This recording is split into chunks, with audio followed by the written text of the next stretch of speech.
Bismillahirrahmanirrahim. Assalamualaikum warahmatullahi wabarakatuh.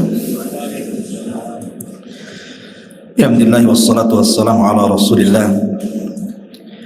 wa ala alihi wa sahbihi wa mawalah wa la hawla wa la quwata illa billahi wa ba'du. Lanjutkan kajian kita, masih membahas perjalanan hidup manusia dari dunia sampai akhirat. Tadi kita sudah singgung bahwa dunia ini ada waktunya. Ada saat-saat di mana Allah Subhanahu wa taala akan menghancurkan alam semesta. Tapi Allah Maha Adil, tidak memberikan sekonyong-konyong kiamat itu kepada manusia. Tapi Allah beri tanda-tandanya dulu untuk diberikan kesempatan kepada manusia untuk bertobat. Ada tanda-tanda kiamat kecil,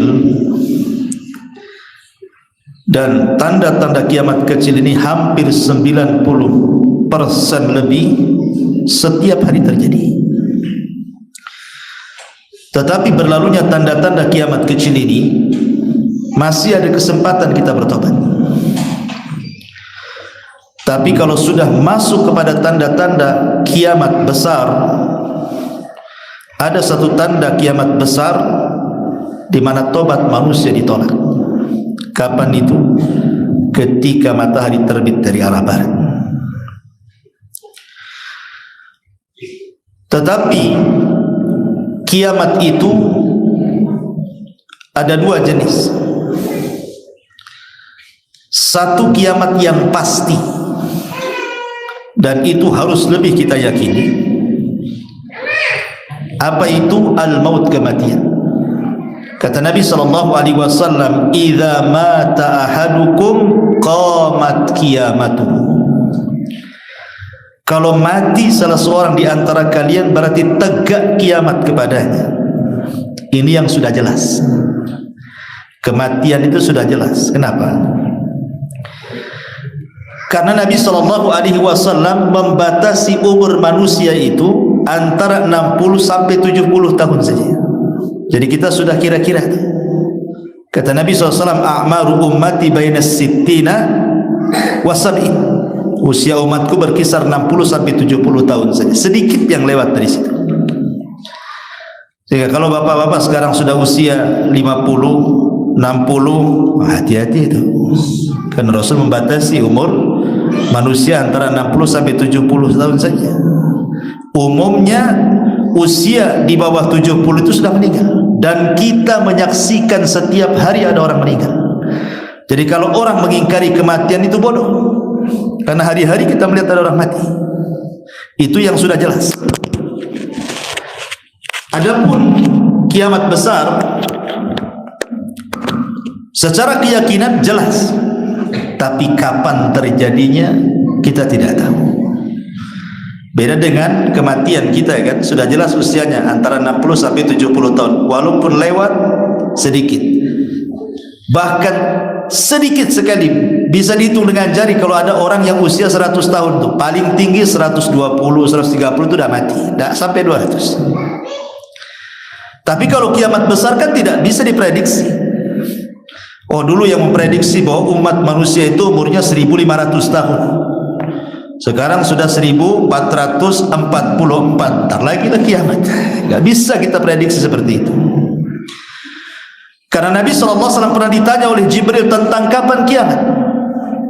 Dan Jibril mengatakan, "Mal mas'ulu anha bi'a'lama minas sa'il." Tidaklah orang yang ditanya lebih paham daripada orang yang bertanya. Maknanya saya dan kau Jibril tidak tahu kapan kiamat. Tapi kita harus yakin kiamat itu pasti datang. Lah di antara tanda-tanda kiamat ada namanya tanda-tanda kiamat kecil. Tanda-tanda kiamat kecil ini terbagi menjadi 4. Ada tanda-tanda kiamat kecil itu sudah terjadi di zaman Rasul dan tidak akan pernah terulang. Yang kedua, tanda-tanda kiamat kecil dari zaman Rasul sampai hari ini terus terulang. Yang ketiga, ada tanda-tanda kiamat kecil ini belum terjadi dan akan terjadi. Dan yang keempat, tanda-tanda kiamat kecil berada di sela-sela tanda-tanda kiamat besar. Yang pertama, tanda-tanda kiamat kecil yang sudah berlalu dan tidak akan terulang. Dan itu di zaman Nabi. Pertama, diutusnya Nabi. Diutusnya Nabi itu tanda kiamat kecil. Kata Rasul, ana was-sa'atu kahataini. Aku dan kiamat ini seperti ini. Kemudian beliau mengisyaratkan telunjuk dan jari tengah seperti ini, saking dekatnya. Diutusnya Rasul itu dah tanda kiamat. Kenapa? Karena tidak ada lagi Nabi setelah Rasulullah. Berarti dia Nabi terakhir, umatnya pun umat terakhir. Kalau sudah tidak ada Nabi, tidak ada umat lagi, kemana bumi ini? Hancur. Bukankah bumi ini untuk manusia? Kalau tidak ada manusia itu apa? Kiamatlah kan itu. Termasuk kematian Nabi juga tanda-tanda kiamat. Ataupun bulan terbelah dua. Itu sudah berlalu di zaman Rasul dan tidak akan terulang. Kemudian juga wafatnya para sahabat, itu tanda-tanda kiamat juga dan tidak akan terulang karena tidak ada lagi sahabat.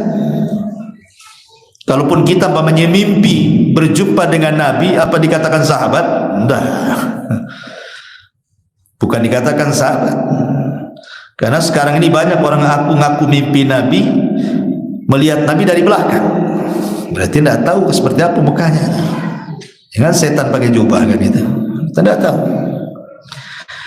Kemudian tanda-tanda setelah Nabi SAW seperti terbebaskan Baitul Maqdis. Dan itu pernah terjadi dua kali kan.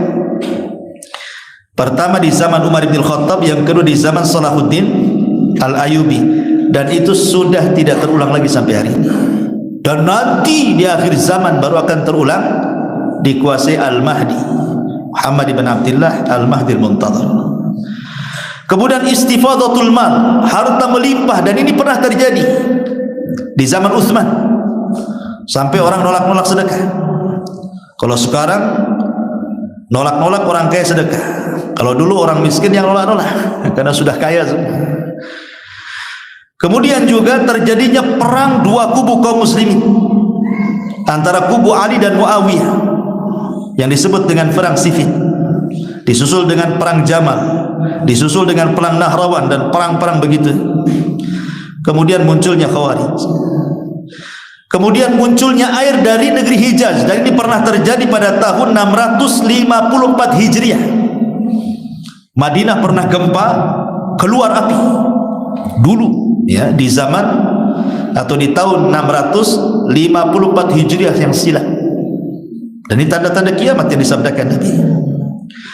Kemudian perang melawan At-Turuk. Turuk itu bukan Turki, tentara Mongol. Dan itu pernah terjadi di zaman Daulah Umayyah, melawan orang-orang Mongol. Kemudian juga terhentinya jizyah. Nah ini tanda-tanda tidak akan terulang. Kalaupun nanti terulang, nanti di akhir zaman ya. Kemudian yang kedua, tanda-tanda yang terus terulang dari dulu, sekarang, dan akan datang. Akan terus terulang di tanda-tanda kiamat kecil ini. Di antaranya wiladatul amati rabbataha, tal rumah besar. Tapi ini tanda-tanda kiamat kecil. Tiga orang di mana fitnah ini seperti qitaul lailil mudhlim, seperti ada orang yang paginya beriman, malamnya kufur, malamnya beriman, paginya kufur. Orang menjual agama murah gara-gara pernikahan, murtad. Gara-gara agama itu barang jualan ya. Dan ini terus terjadi seperti ini. Kemudian juga syuyul amni war raha,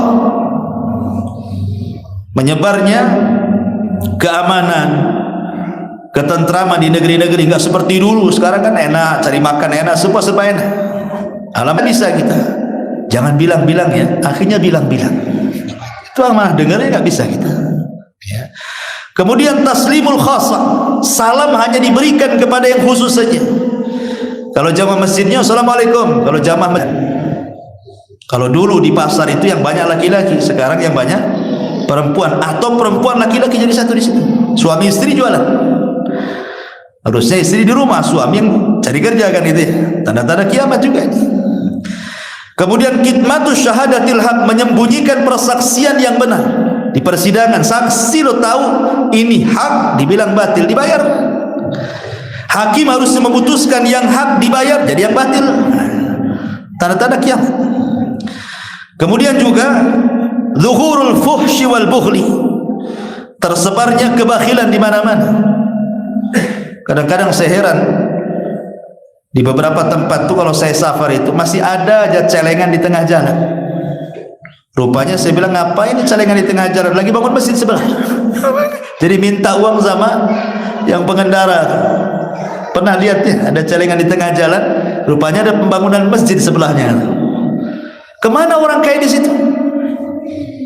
Kemana? Rupanya saya lihat tuh masjidnya baru dibangun, rumahnya bagus-bagus di sekitar situ.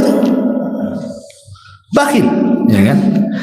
Kemudian juga ittikhadul adamul mubala'ati bimasdaril mali. Tidak peduli dengan mencari harta, dari halal kah dari haram, yang penting kaya. Kemudian kaumun yadribuna nas bisiyatin ka'adnabil baqar. Pemimpin-pemimpin zalim menghukum rakyatnya sesukanya. Kadang-kadang tidak bersalah menangkap saja. Dibuatnya pasal karet supaya masuk sufaha.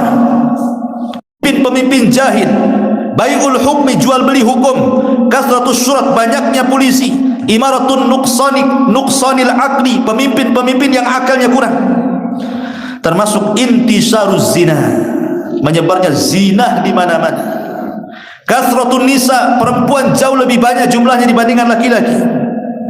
Irtikabul fahisyati ala tariq, orang berzina tengah jalan gak malu. Lihat anak-anak muda pacaran, peluk-pelukan, cium-ciuman, dilihat orang gak malu lagi, padahal bukan muhrim. Ini namanya sudah tanda-tanda ittiba' sunal umamil madiyah, mengikuti tata cara umat dulu, mulai dari penampilan, pakaian, bahasa, tingkah laku. Subhanallah. Sekarang lihat anak-anak muda itu kalau suruh pakai gamis, pakai pakaian-pakaian syar'i, tak mau. Maunya pakaian-pakaian barat kan itu. Badan dipenuhi tato nggak jelas. Ya. Kemudian audatul Islam ghariba, kembalinya Islam menjadi asing. Orang menjalankan sunnah dibilang sesat. Orang sesat pula mengaku di atas sunnah. Macam-macam. Orang menegakkan tauhid dibilang syirik. Orang yang syirik pula kami di atas tauhid. Asing Islam ini. Nah, ini juga diantara dan banyak lagi. Saya tidak sebutkan, nanti habis waktunya. Kemudian yang ketiga, alamat belum terjadi dan akan terjadi dan pasti terjadi. Seperti kembalinya Jazirah Arab menjadi subur. Sedang Jabali min Zahab belum terjadi ini. Nanti sungai Efrat akan mengering dan akan tampak gunung emas. Semua rebutan emas. Tidak ada yang selamat kecuali satu orang. Di mana 3 khalifah akan berperang memperebutkan gunung emas itu, semua mati, yang selamat satu orang. Belum terjadi kan? Kemudian juga khasfun wa qadfun wa masfun, terjadi gempa yang menghancurkan negara-negara. Nah, sekarang lihat gempa di Turki, mungkin lah kan, luar biasa gitu. Di negeri kita aja tengok, ya kan, tsunami lagi.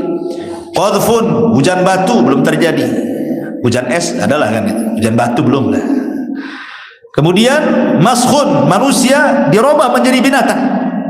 Seperti di zaman Bani Israel dulu, orang-orang yang mencari ikan dari Sabtu dirubah jadi monyet. 3 hari mati. Dan akan terulang nanti. Apa yang dimaksud dirubah? Wataknya binatang atau orangnya jadi binatang? 2 kemungkinan. Kemudian fitnatul ahlas, Sarah dan Duhaimah. Kemudian muncul seorang laki-laki dari Qahtan. Kemudian muncul seorang laki-laki namanya Jahjah, dan begitu seterusnya. Ini belum terjadi dan akan terjadi dan pasti terjadi. Ya. Kemudian munculnya Imam Mahdi. belum terjadi. Walaupun di Medan kemarin ada orang juga ngaku Imam Mahdi. Bukan Imam Mahdi. Imam Mahdi itu dibaiat di Mekah, kenapa jadi ke Medan? Nggak nyambung, ya kan? Kemudian Khasful Baida, terjadinya gempa ketika pasukan Syam tidak terima pembaiatan Imam Mahdi. Mereka mau nyerang ke Imam Mahdi ke Mekah. Sampai di antara Mekah dan Madinah ada tempat namanya Baido, terjadi gempa, masuk semua ke tanah.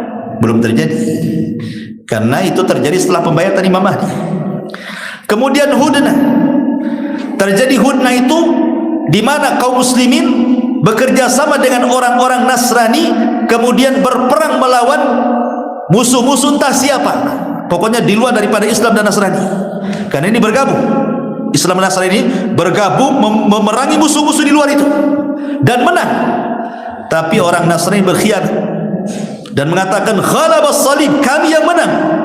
Maka orang Islam mengatakan balillah ghalab, Allah yang memenangkan, bukan engkau. Dibunuhnya Nasrani. Akhirnya terjadi pengkhianatan, terjadilah perang disebut dengan Malhamatul Kubra atau disebut dengan Armageddon. Orang Yahudi biasanya mengatakan begitu. Kita Al-Malhamatul Kubra. Kemudian Fathul Konstantinia, pembebasan Konstantinopel,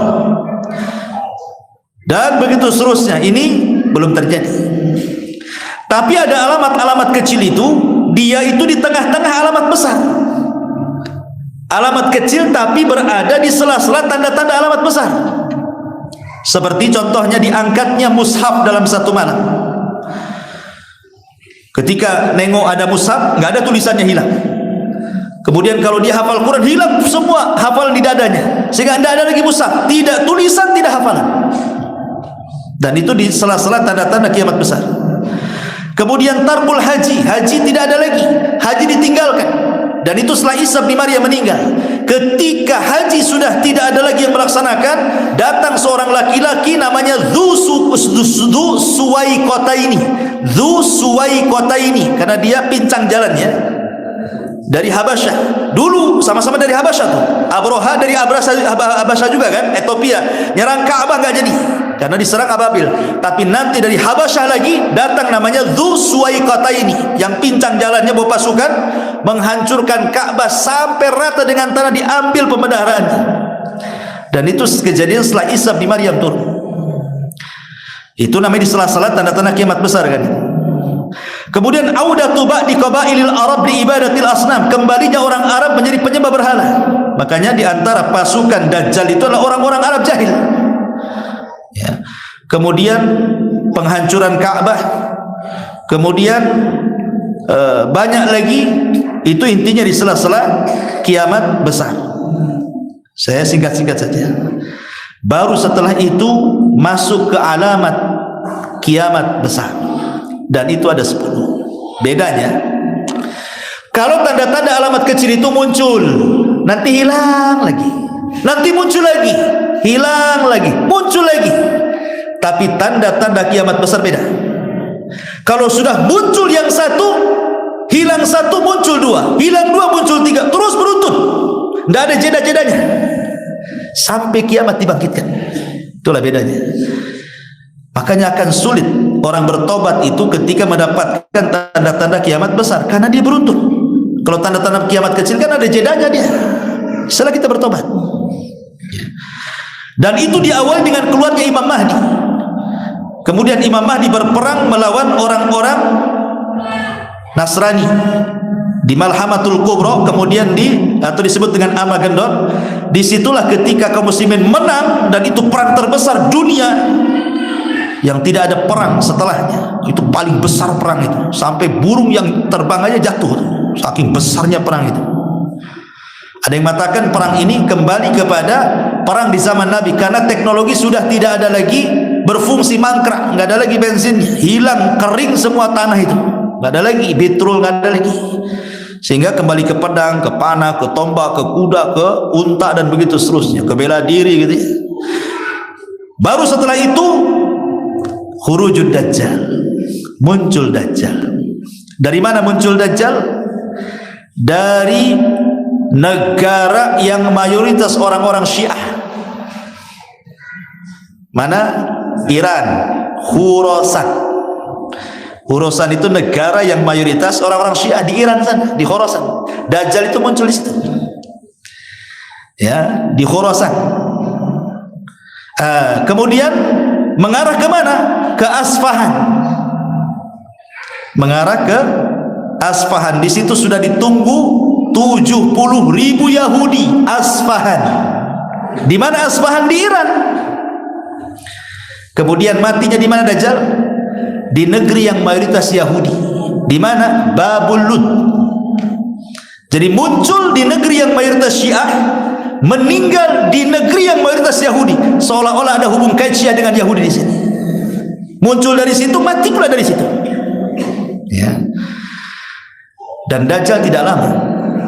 Awalnya ngaku orang soleh, meningkat ngaku nabi, meningkat pula ngaku Tuhan.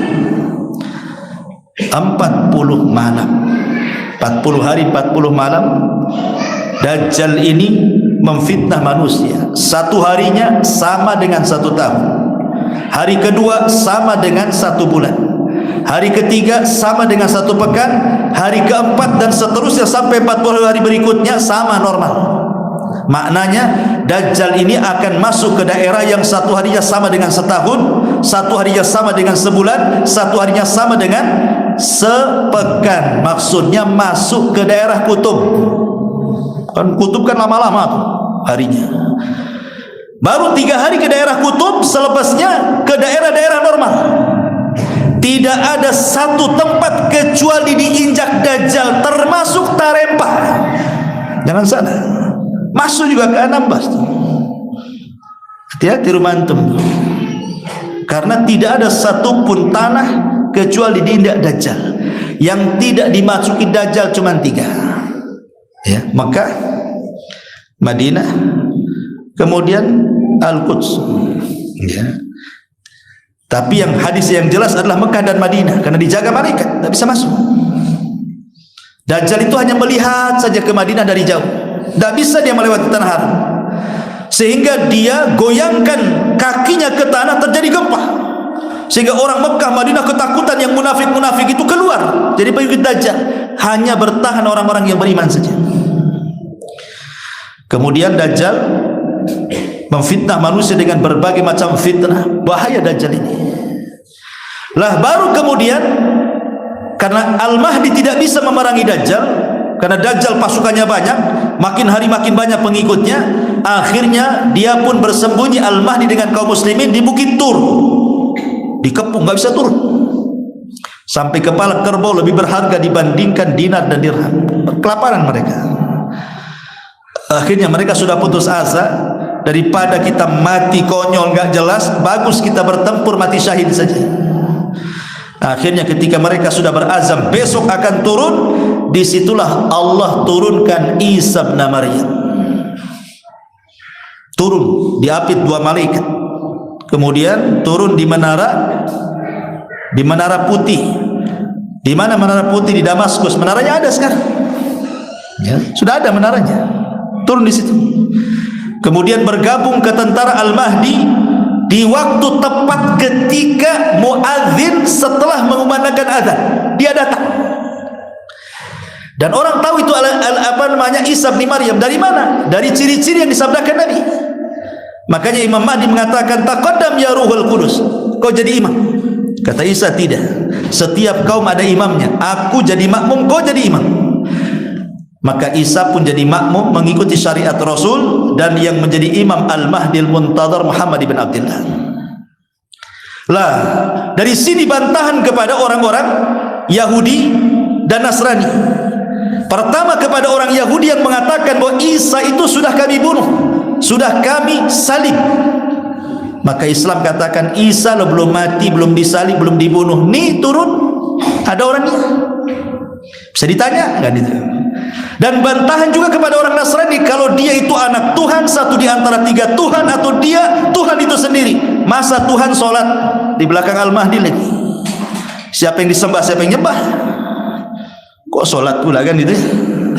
Berarti dia bukan Tuhan, dia adalah hamba Allah dan Rasulnya. Selesai sampai di sini, ya.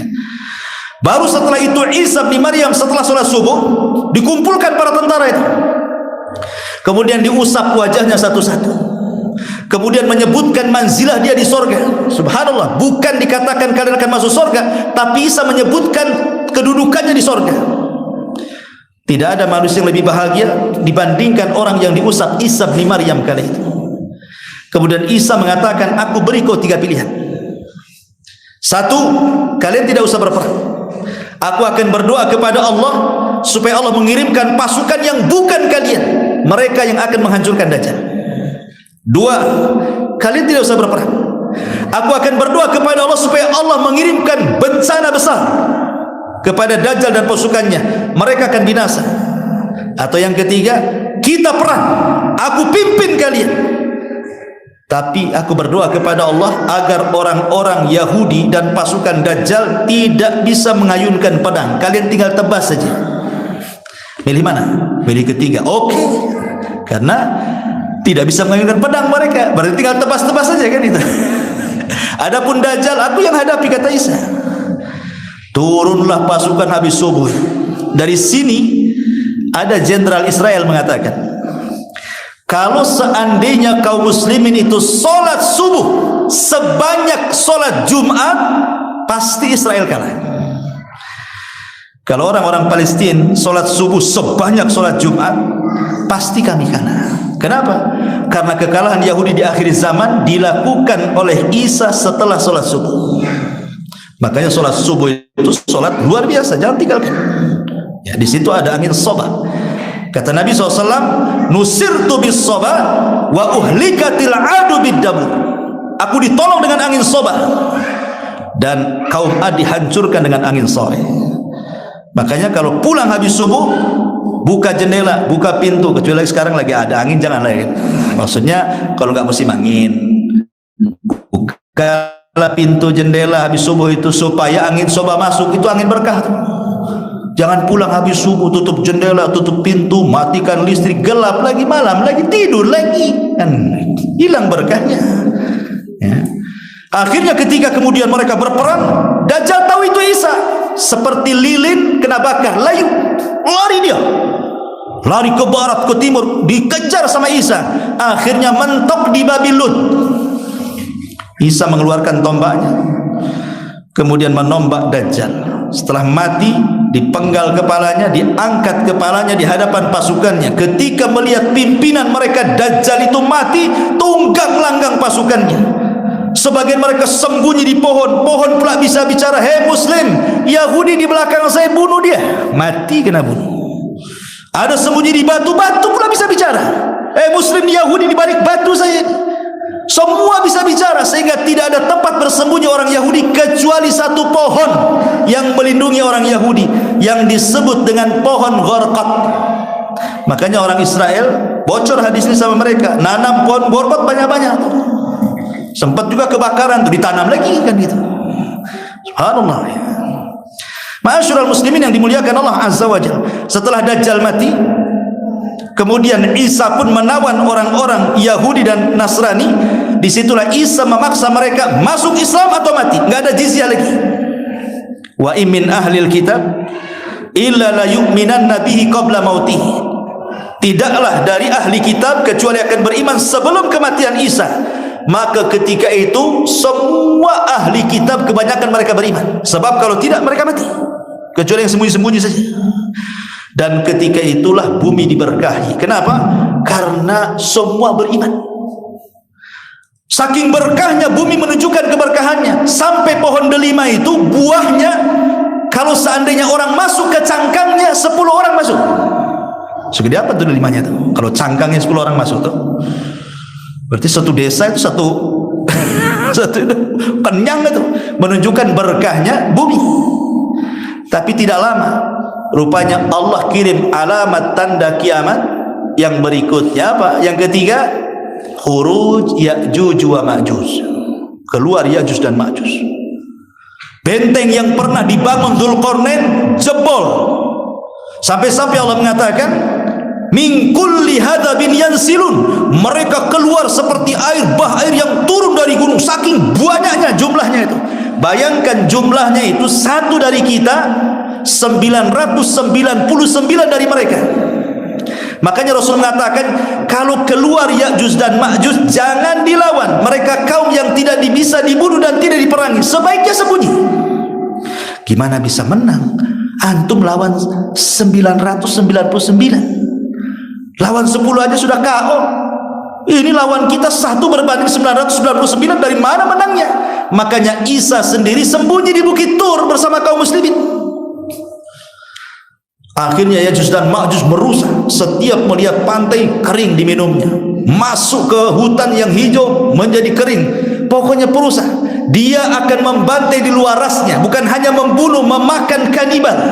Sehingga ketika tidak ada ras kecuali Ya'juj dan Ma'juj di dunia ini, sombong mereka, merasa sudah menguasai bumi. Dia lihat ke langit, kemudian mengatakan, qatalna fil ardi sanaqtuluhu man fis sama, katanya. Kami sudah bantai semua orang yang ada di bumi. Sekarang yang di langit ku bantai juga, katanya. Akhirnya diarahkan panah tombak mereka ke langit, dilesatkan ke langit. Allah hendak menipu, Allah hendak memberikan tipu daya. Silahkan kalian buat tipu daya, ya. Innahum yakiduna kaida wa akidu kaida. Kalian buat tipu daya, aku pun punya tipu daya. Allah buat tipu daya, dilesatkan, disedot panah tombak itu sampai ke awan, sampai nggak nampak lagi. Kemudian Allah kembalikan, di ujung-ujungnya seolah-olah ada darah, seolah-olah mereka sudah membunuh orang-orang yang di langit, makhluk yang ada di langit. Padahal untuk pedaya Allah nggak ada yang mati di langit. Makin sombong. Maka Isa bin Maryam berdoa agar dikirim azab kepada mereka. Maka Allah kirim dud. Tahu dud? Dud itu ulat. Entah berapa jumlah ulat itu. Setiap Ya'juj dan Ma'juj dikirim satu ulat, kemudian menggigit tengkuknya. Satu mati, semua mati. Subhanallah. Kematian aneh. Ibaratnya nih, lampu listrik banyak di sini, ada 100 lampu nih. Kemudian stok kontaknya di sini. Jadi sekali stok kontak itu mati semua. Itu maksudnya. Paham enggak? Jadi satu mati, mati semua. Bukan azabnya Allah itu kepada Ya'juj dan Ma'juj. Akhirnya setelah Ya'juj dan Ma'juj mati, kan tidak ada tanah kecuali bangkainya. Bingung tuh gimana cara membersihkannya. Isa berdoa kepada Allah, datangkan burung sebesar unta, entah dibawa kemana bangkai-bangkai Ya'juj dan Ma'juj itu, ke laut mana, dicampakkan sana sampai bersih. Tapi tidak bersih juga. Ketika itu yang untung adalah hewan-hewan pemakan daging, gemuk mereka. Banyak bangkainya Ya'juj dan Ma'juj.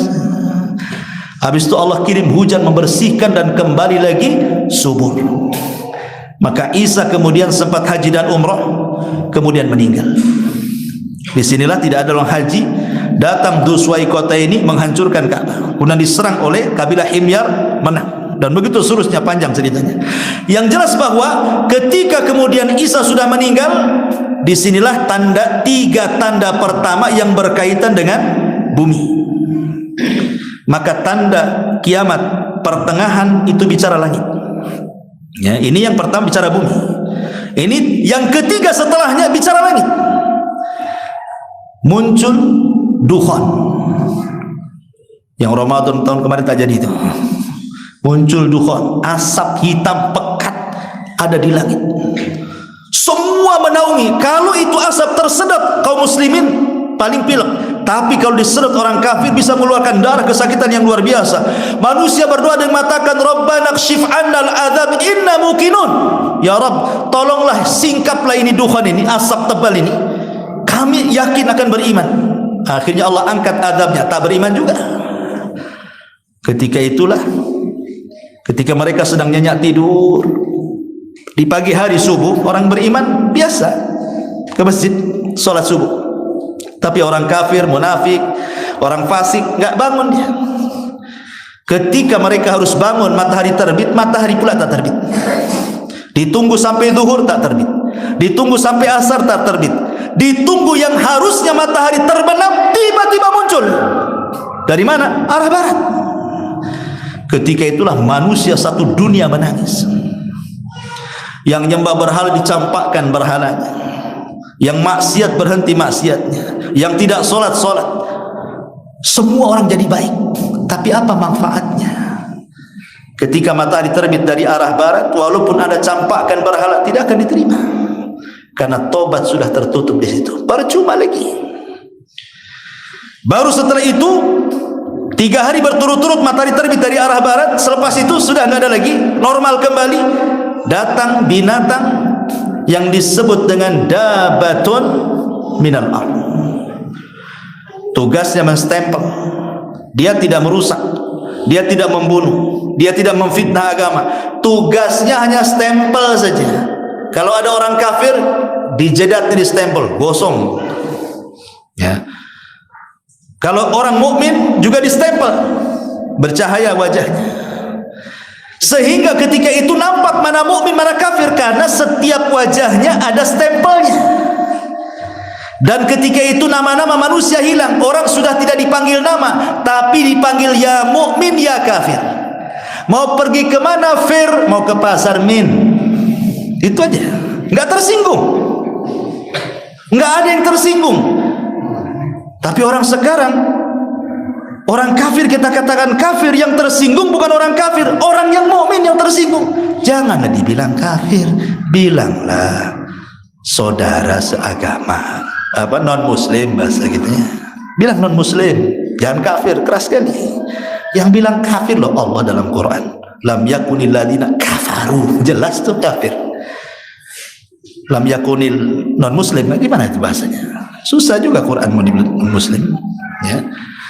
Lah setelah kemudian dabatul ardi ini hilang, mati, maka alamat berikutnya, alamat kehancuran, khasfun bil masyrik. Tiba-tiba ada gempa yang menghancurkan negara-negara yang ada di timur. Orang-orang yang ada di barat bingung, kok di timur ada gempa menghabiskan negara-negara di timur. Setelah itu disusul gempa dari negara-negara barat, hancur semuanya. Terakhir gempa di Jazirah Arab. Ini sudah 9 tanda. Gempa 3 kali. Yang terakhir, keluar api tiba-tiba, negeri Yaman Aden itu belah. Muncul api dari perut bumi. Kemudian api ini makin besar, makin besar, makin besar. Kemudian dari Hijaz, Mekah dan Madinah juga sama, keluar api. Bersatulah 2 api besar ini, api Hijaz dan api Aden Yaman. Untuk apa? Digiringnya manusia. Kemana aja ini api ini berjalan. Dia tidak ditugaskan membakar manusia, tapi setiap benda yang dikenanya terbakar. Tapi kalau manusia tidak. Kalau manusia pamannya malam istirahat, maka apinya juga diam. Nanti kalau sudah siang apinya berjalan lagi. Ya nggak mungkin kita dekati api, pasti kita akan pergi, terus didorong sampai akhirnya manusia berkumpul di satu tempat namanya Syam. Syam itulah Ardul Mahsyar, tempat berkumpul terakhir manusia. Namun sebelum terjadi kiamat, Allah kirim angin yang sangat sejuk sepoi-sepoi, kemudian menerpa setiap ketiak orang yang memiliki iman sebiji dzarah, maka akan mati. Ketika tidak ada lagi orang yang beriman dan yang hidup adalah seburuk-buruk orang manusia, maka Rasul mengatakan la taqumus sa'ah illa ala syiraril khalqi. Tidak akan tegak hari kiamat kecuali akan menghancurkan seburuk-buruk manusia. Dari sini kita tahu kiamat itu hanya dirasakan orang kafir. Orang yang beriman tidak akan terkena kiamat karena sudah mati duluan. Hanya orang kafir yang akan merasakan tiupan sangkakala Israfil. Rasul pernah suatu ketika tidak enak tidur, tidak enak makan, tidak ada minum, termenung, melamun, sedih. Sahabat bertanya, ada apa wahai Rasul? Maka Rasul mengatakan, kaifa un'am wa qad iltaqama sahibu qarnin qarna. Gimana aku bisa tenang hidup, bisa bahagia hidup? Aku sudah melihat Israfil meletakkan moncong sangkakalanya, tinggal tiup saja menunggu izin Allah Azza wa Jalla. Jadi Israfil itu sudah mulai meletakkan sangkakalanya ketika Rasul diutus. Sebelumnya tidak diletakkan. Ketika Rasul diutus mulai diletakkan. Karena Rasulullah Nabi terakhir dan umat Islam umat terakhir. Setelah itu kiamat. Ma'asyiral muslimin yang dimuliakan Allah Azza wa Jalla, setelah kemudian berlalu tanda-tanda kiamat besar, kemudian berlalu tanda-tanda kiamat tanda-tanda kiamat kecil, kemudian tanda-tanda kiamat besar, disinilah terjadi kiamatul kubra. Idza zulzilatil ardu zilzalaha, apabila bumi digempakan sekali gempa. Allah nisbatkan zilzalaha, ada haknya di situ.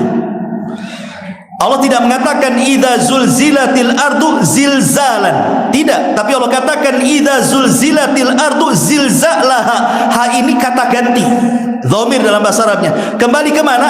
Kembali ke bumi. Artinya gempa dinisbatkan kepada bumi, maknanya satu bumi gempa. Kalau gempa sekarang di Turki gempa, di kita tidak. Di kita gempa, negara lain tidak. Tapi nanti kiamat itu gempanya dinasabkan ke bumi, artinya satu bumi gempa. Kalau satu bumi gempa, mau pergi kemana? Mau menyelamatkan kemana?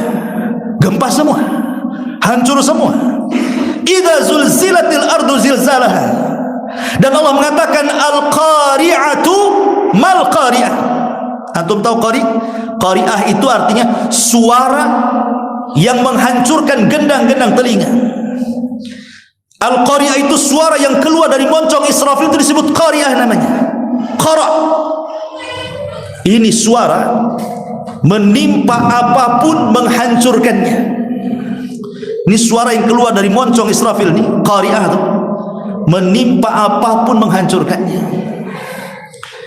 Ketika suara ini menimpa manusia, tidak ada manusia yang hidup, semua mati. Dan yang pertama mati adalah orang yang sedang memperbaiki kolam untuk tempat minum untanya. Itu yang pertama dengar mati. Habis itu seorang wanita yang di jalan, kemudian merambat kemana-mana, mati semua. Jin mati, malaikat mati. Ketika itulah Allah hancurkan sehancur-hancurnya. Langit digulung, bumi dihancurkan, bintang dijatuh-jatuhkan, air laut diluapkan. Apalagi di dunia ini sudah hancur kayak gini. Berapa lama? 40. Abu Hurairah tidak menyebutkan 40 hari, 40 bulan, 40 tahun. Pokoknya jarak tiupan yang pertama ke tiupan yang kedua 40, kata Abu Hurairah. Abu Hurairah 40 tahun, kata Abu Hurairah, fa'abaitu, aku enggan menjawabnya. 40 bulan Abu Hurairah, fa'abaitu, aku enggan menjawabnya. 40 hari wahai Abu Hurairah, fa'abaitu, aku enggan menjawabnya. Pokoknya 40, bisa 40 hari, bisa 40 bulan, bisa 40 tahun. Itulah hari di mana dunia, alam semesta dihancur-hancurkan Allah. Hancur lebur. Langitnya, buminya, alam semestanya, semua hancur. Kecuali makhluk-makhluk yang dikecualikan tidak hancur. Seperti apa? Ruh. Ruh tidak akan hancur. Ruh, kalau dia seorang mukmin diletakkan di Iliyin. Kalau ruhnya orang kafir diletakkan di Sijin. Kemudian yang kedua, tulang ekor manusia tidak akan hancur. Walaupun tidak bisa dilihat kecuali oleh alat pembesar atau alat-alat khusus, tapi tulang ekor manusia tidak akan hancur. Karena manusia akan dibangkitkan dari tulang ekornya. Walaupun kecil tidak bisa dilihat, tidak akan hancur. Ya, termasuk sorga tidak akan hancur. Dan ada makhluk-makhluk yang Allah tidak hancurkan saat terjadi kiamat selama 40 itu. Ketika manusia mati, jin mati, malaikat mati, maka Allah memanggil malakul maut dan mengatakan, man baki? Ada yang masih hidup? Kata malaikat maut, ada. Jibril, Mikail, Israfil. Kalau gitu cabut nyawa 3 malaikat itu. Karena ini pemimpin malaikat. Pemimpin malaikat itu 4. Jibril ketuanya, kemudian Mikail, Israfil, malakul maut. Ini pemimpin malaikat. Ini yang masih hidup. Ketika Allah bertanya kepada malaikat maut, man baki? Siapa yang tersisa? Jibril, Mikail, Israfil. Cabut nyawa mereka. Akhirnya dicabut semuanya. Kemudian datang lagi menghadap Allah, man baki? Siapa yang tersisa? Kata malakul maut, tidak ada illa abdukal fakir, kecuali hambamu yang fakir ini. Kalau gitu mati kau, katanya. Mati juga dia. Enggak ada yang hidup. Manusia mati, jin mati, malaikat mati. Disitulah Allah Subhanahu wa taala berfirman, limanil mulkul yaum. Limanil mulkul yaum. Milik siapa dunia ini? Milik siapa alam semesta ini? Tidak ada yang jawab. Siapa yang jawab? Malaikat mati, jin mati, manusia mati. Akhirnya Allah jawab sendiri, lillahil wahidil qahar. Alam semesta ini milik yang satu, yang maha perkasa dan maha kuasa, maliki yaumiddin. Itulah makna daripada surah Al-Fatihah itu, maliki yaumiddin, raja di hari kebangkitan. Maliki yaumiddin, limanil mulkul yaum, milik siapa kerajaan ini? Lillah, milik Allah, al-wahid yang maha esa, al-qahar yang maha perkasa. Baru setelah itu Allah bangkitkan Israfil untuk meniup sangkakala kedua kali. Maka Israfil meniup sangkakala kedua kalinya, disitulah disebut dengan yaumul ba'thi wan nusyur, hari di mana manusia dibangkitkan. Hari di mana manusia dibangkitkan, bangkit semua manusia. Jadi tulang-tulang ekor itu dari sejak Adam sampai yang terakhir mati, Allah turunkan hujan. Allah turunkan hujan. Air hujan itulah kemudian menembus setiap tulang ekor semua manusia yang hidup sejak zaman Adam sampai yang terakhir mati. Tiba-tiba dari tulang ekor itu tumbuh seperti kacang tumbuh, jadi manusia lagi. Tulangnya kembali, dagingnya kembali, tapi masih mati. Kemudian Allah katakan, wa alqat ma fiha wa takhalla. Kami angkat jasad-jasad di dalam bumi itu, dilempar ke permukaan. Wa akhrajatil ardu athqalaha.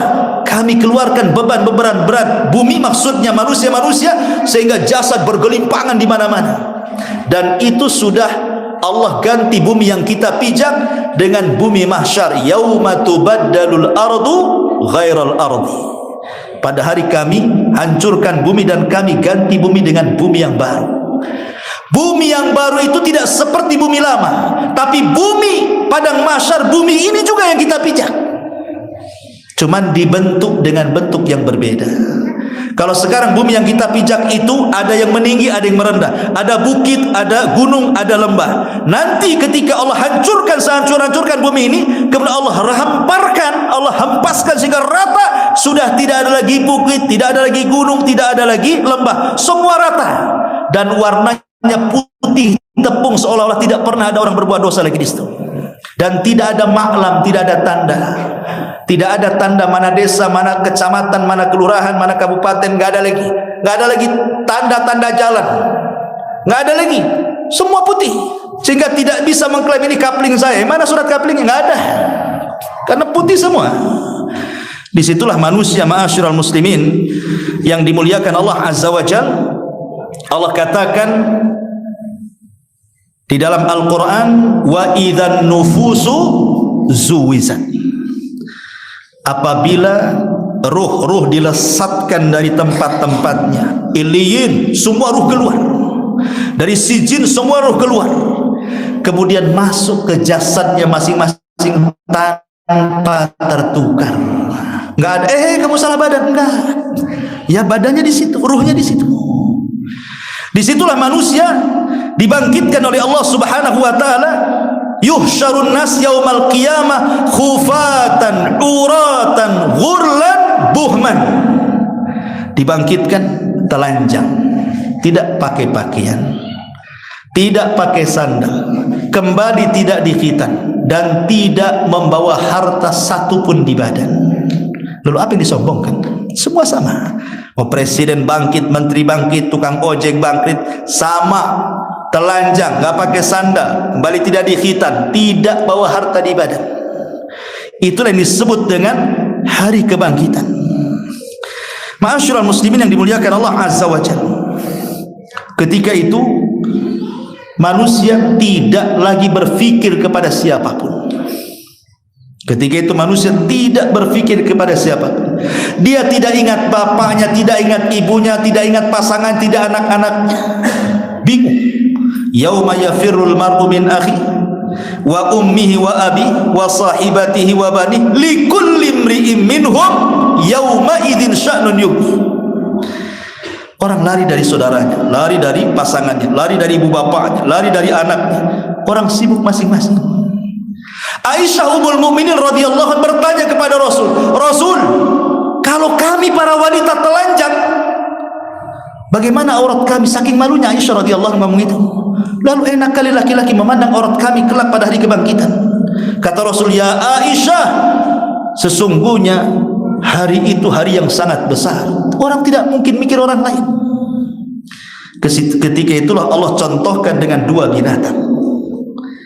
Pertama Allah contohkan dengan laron. Tahu laron? Laron itu kalau ada lampu datang berkerumun dia di situ. Itu laron namanya. Allah mengatakan al-qari'atu mal qari'ah wa ma adraka mal qari'ah yauma yakunu nas kal farash. Farash itu laron yang berhamburan, mabsus. Lihat terbangnya laron. Gimana coba lihat. Laron kalau terbang itu aturan enggak? Enggak ada aturan. Ditabraknya kawan sendiri, jatuh semua sayapnya, besok dia pula jatuh juga. Enggak ada laron itu tahu lalu lintas tuh. Tabrak-tabrak aja dia. Enggak tahu dia.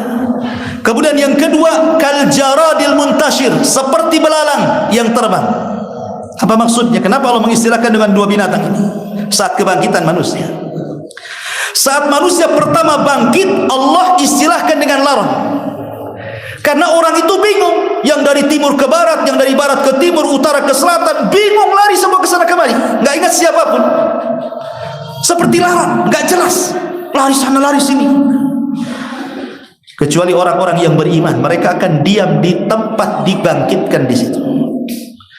Adapun orang-orang kafir, mereka mengatakan, ya wailana, man ba'atsana mim marqadina. Dalam surah Yasin, celaka kami, siapa yang membangkitkan kami ini? Kami sudah tidur enak, dibangkit-bangkitkan pula. Bingung mereka. Dijawab oleh orang-orang yang beriman dan mengatakan, orang-orang yang beriman, ketika orang kafir mengatakan ya wailana man ba'atsana mim marqadina, orang-orang yang beriman mengatakan hada ma wa'adar rahman wa sadaqal mursalun. Ini janji Allah, sudah benarlah apa yang dijanjikan para rasul kepada kami. Makanya orang-orang yang beriman sedikit tenang. Di sampingnya keluarga-keluarga yang beriman masih berkumpul di sekitar situ. Walladzina amanu thumma walladzina amanu wattabatum walladzina amanu thumma, gimana itu ayatnya? Dulu lupa. Dan orang-orang yang beriman kemudian diikuti keimanannya kepada keluarganya. Alhaqna bihim dzurriyyatahum. Kami kumpulkan yang beriman itu. Jadi minimalnya ketika dikumpulkan mereka kumpul, tapi orang kafir ngacir sana sini. Baru setelah itu ada panggilan di satu titik, maka mereka diistilahkan kaljaran, seperti belalang. Baru aturan. Pamannya ada panggilan sebelah sana, semua bergerak ke sana. Makanya Allah istilahkan yang kedua dengan kalimat al-jaran, seperti belalang. Sebab kalau belalang bersama koloninya, itu kalau terbang ada aturannya. Lain dengan laron, nggak ada aturannya. Maka kemudian ada panggilan di satu titik sehingga Allah mengatakan dalam sebuah ayat tentang panggilan ini, fatawalla anhum yauma yad'u da'i ila syai'in nukrin khusya'an absaruhum yakhrujuna minal ajlasi ka'annahum jaradun muntashir. Maka berpalinglah engkau Muhammad dari mereka pada hari ketika menyeru malaikat mengajak mereka kepada satu tempat. Maka mereka pun terbelalak mata-mata mereka ketika mereka keluar dari kuburan-kuburan mereka, seakan-akan belalang yang berterbangan. Mulailah mereka ke satu titik. Nah, itulah titik, itulah disebut padang mahsyar. Disitulah manusia berkumpul. Di padang mahsyar itulah manusia dikumpulkan. Lah ketika orang itu dibangkitkan kemudian lari ke sana kemari menuju titik panggilan itu, entah berapa jaraknya kita tidak tahu. Wallahu a'lam, Allah yang tahu. Tapi semua orang mengarah ke titik itu. Jaraknya berapa kilo, berapa mil, Allahu a'lam. Disinilah terjadi kesulitan yang hebat bagi manusia. Kenapa? Karena ada yang senang ketika dia mendatangi panggilan itu dia pakai kendaraan. Orang-orang yang suka berkorban di dunia kan, maka boleh jadi mungkin korban itu jadi tunggangan dia untuk menuju ke satu titik itu. Tapi ada juga yang berangkat subhanallah dengan jalan kaki. Yang lebih parah lagi berjalan dengan kepalanya yang berjalan, kakinya di atas untuk mendapatkan panggilan itu. Coba Anda bayangkan. Berjalan pakai kepala itu bagaimana caranya? Sampai dalam sebuah hadis itu dijelaskan, ya Rasulullah, kaifa yusyarul kafiru ala wajhihi yaumal qiyamah? Wahai Rasul, bagaimana orang kafir dikumpulkan dengan berjalan di atas wajah mereka pada hari kiamat? Macam mana orang bisa berjalan dengan wajah? Qala, maka Rasul mengatakan, alaysa alladhi amsyahu ala rijlaihi fid dunya qadiran ala an yamsyihu ala wajhi yaumal qiyamah? Maka Rasul menjawab, bukankah yang membuatnya berjalan dengan kedua kaki di dunia, Allah mampu membuat manusia berjalan dengan kedua kaki, maka Allah lebih mampu lagi membuat dia berjalan dengan wajahnya. Dia berjalan dengan wajahnya ke satu titik yang entah berantah jauhnya itu. Cukup sampai di sini? Tidak. Ada juga yang kemudian terseok-seok jalannya dia, ya, terseok-seok itu, miring-miring jalannya. Itu yang poligami tak adil, miring-miring dia jalan itu. Hati-hati, ya, orang yang nggak adil poligami kan miring itu jalannya. Coba miring-miring itu gimana jalannya tuh? Kapan sampainya tuh? Ya. Ada juga yang kemudian mukanya tuh nggak ada dagingnya, tulang semua. Itulah orang yang suka minta-minta. Ada juga kecil, badannya tiba-tiba seperti semut, sementara orang-orang segede luar biasa sehingga dia harus melangkah. Bayangkan, kita balapan dengan semut, satu langkah, semut udah berapa langkah tuh? Jadi ada yang dibentuk seperti semut badannya, terseok-seok karena takut diinjak orang besar. Siapa mereka? Al-mutakabbirun, orang-orang yang sombong. Sebagaimana Nabi SAW mengatakan, nanti pada hari kiamat, yusyarul mutakabbiruna yaumal qiyamah amsala dzarrin. Orang-orang yang sombong merasa besar di dunia, Allah kecilkan badannya seperti semut. Itu untuk datang ke panggilan itu tak lama dia. Luar biasa, ikhwannya. Ataupun ada orang dibutakan, buta matanya. Coba bayangkan orang buta jalan cemana, cuma nabrak-nabrak kan gitu. Dibutakan matanya, seperti Allah mengatakan, wa man a'rada an dzikri fa inna lahu ma'isyatan dhanka wa nahsyuruhu yaumal qiyamati a'ma. Orang-orang yang berpaling dari peringatanku, maka mereka akan disempitkan kehidupannya di dunia dan Allah butakan pada hari kiamat. Buta dia jalan tuh menuju ke panggilan itu. Subhanallah. Macam-macam orang itu berjalan ke panggilan itu dengan sulitnya. Ketika sampai di satu titik itulah, maka mereka harus berdiri lama di situ. Berapa? 50.000 tahun. 50.000 tahun berdiri. Tidak ada makanan, tidak ada minuman, tidak boleh duduk, tidak boleh baring, berdiri 50 tahun di situ. Apa semua 50 tahun? Tidak. Yang 50 tahun itu maksudnya orang kafir. Orang-orang yang beriman tergantung hisabnya. Kalau dia tanpa hisab dan adab, direct masuk surga lah ya. Kalau dia mungkin hisabnya mudah, ya tidak lama. Kalau hisabnya sulit, ya agak lama sedikit. Tapi bagi orang kafir munafik, jelas 50.000 tahun di situ. Matahari didekatkan, keringat bercucuran, ada yang tenggelam sampai satu lutut, ada yang sampai pusar, yang tenggelam dengan semua badannya, tergantung amalannya. Ya, maka disebutkan dalam hadis, tudna syamsu yaumal qiyamah. Pada hari kiamat matahari dekatkan, karena ketika terjadi kiamat besar itu, ikhwan, semua bintang jatuh. Yang tidak jatuh cuma dua, matahari dan bulan, gak akan jatuh. Allah mengatakan, wa jumi'a syamsu wal qamar. Matahari dan bulan akan dijadikan satu. Padahal di hari-hari biasa mustahil matahari ketemu bulan, bulan ketemu matahari. Gimana caranya ketemu? Yang satu pergi, yang satu muncul. Tapi nanti kiamat, dua makhluk akan jadi satu, tidak jatuh. Itulah yang akan di atas kepala 1 mil. Bayangkan logika ya. Sekarang Allah letakkan matahari itu tepat di porosnya. Bergeser saja dari poros yang mendekat ke bumi, terbakar bumi. Menjauh sedikit saja dari bumi, beku bumi. Tapi Allah paskan tempatnya di situ, sehingga tidak terlalu mendekat, sehingga tidak terbakar, tidak pula menjauh sehingga kedinginan kemudian beku. Allah ala kulli syai'in qadir. Ini nikmat dari Allah. Nanti pada hari kiamat di atas kepala 1 mil, semana ceritanya tuh? Sebab kalau dia sampai duduk ataupun terbaring, tenggelam dengan keringatnya. Makanya posisi mereka tidak ada yang duduk, tidak ada yang berbaring, semua berdiri. Karena Allah mengatakan, yauma yaqumun nas li rabbil alamin. Pada hari itu manusia berdiri menghadap Rabb alamin. Ma'asyiral muslimin yang dimuliakan Allah Azza wa Jalla, ketika itulah manusia ketakutan luar biasa. Kenapa? Karena mereka sudah berpikir bagaimana nanti hisab saya, bagaimana, ketakutan semua. Mau yang berimannya apalagi orang kafirnya, semua menggigil ketakutan karena kita tidak tahu posisi kita di hadapan Allah. Masuk neraka ke masuk surga kita tidak tahu. Itu hari yang luar biasa di sana. Ma'asyiral muslimin yang dimuliakan Allah Azza wa Jalla, lah disitulah banyak peristiwa. Di antaranya apa? Setiap nabi diberikan telaga-telaga. Ya. Maka Nabi SAW telaganya besar sendiri dari semua nabinya. Di mana telaganya itu ciduknya sejumlah bintang yang ada di langit. Telaganya warna putih, lebih putih dibandingkan susu, lebih manis dibandingkan madu. Siapa yang minum satu teguk tidak akan haus selamanya. Rasul sudah menunggu di situ. Maka yang pertama minum adalah orang-orang Ansar, orang-orang Yaman. Kemudian para sahabat, kemudian terakhir sampai ada satu umat yang mengaku umat Rasul mau minum, dihalau malaikat. Rasul SAW itu maha penyayang, jangan sampai ada umatnya tidak minum. Berteriak-teriak Rasul, ummati, ummati, ya Rabb, umatku tuh kenapa kau usir? Maka Allah mengatakan, ya Muhammad, innaka la tadri ma ahdatsu ba'daka innahum ghayyaru wa baddal.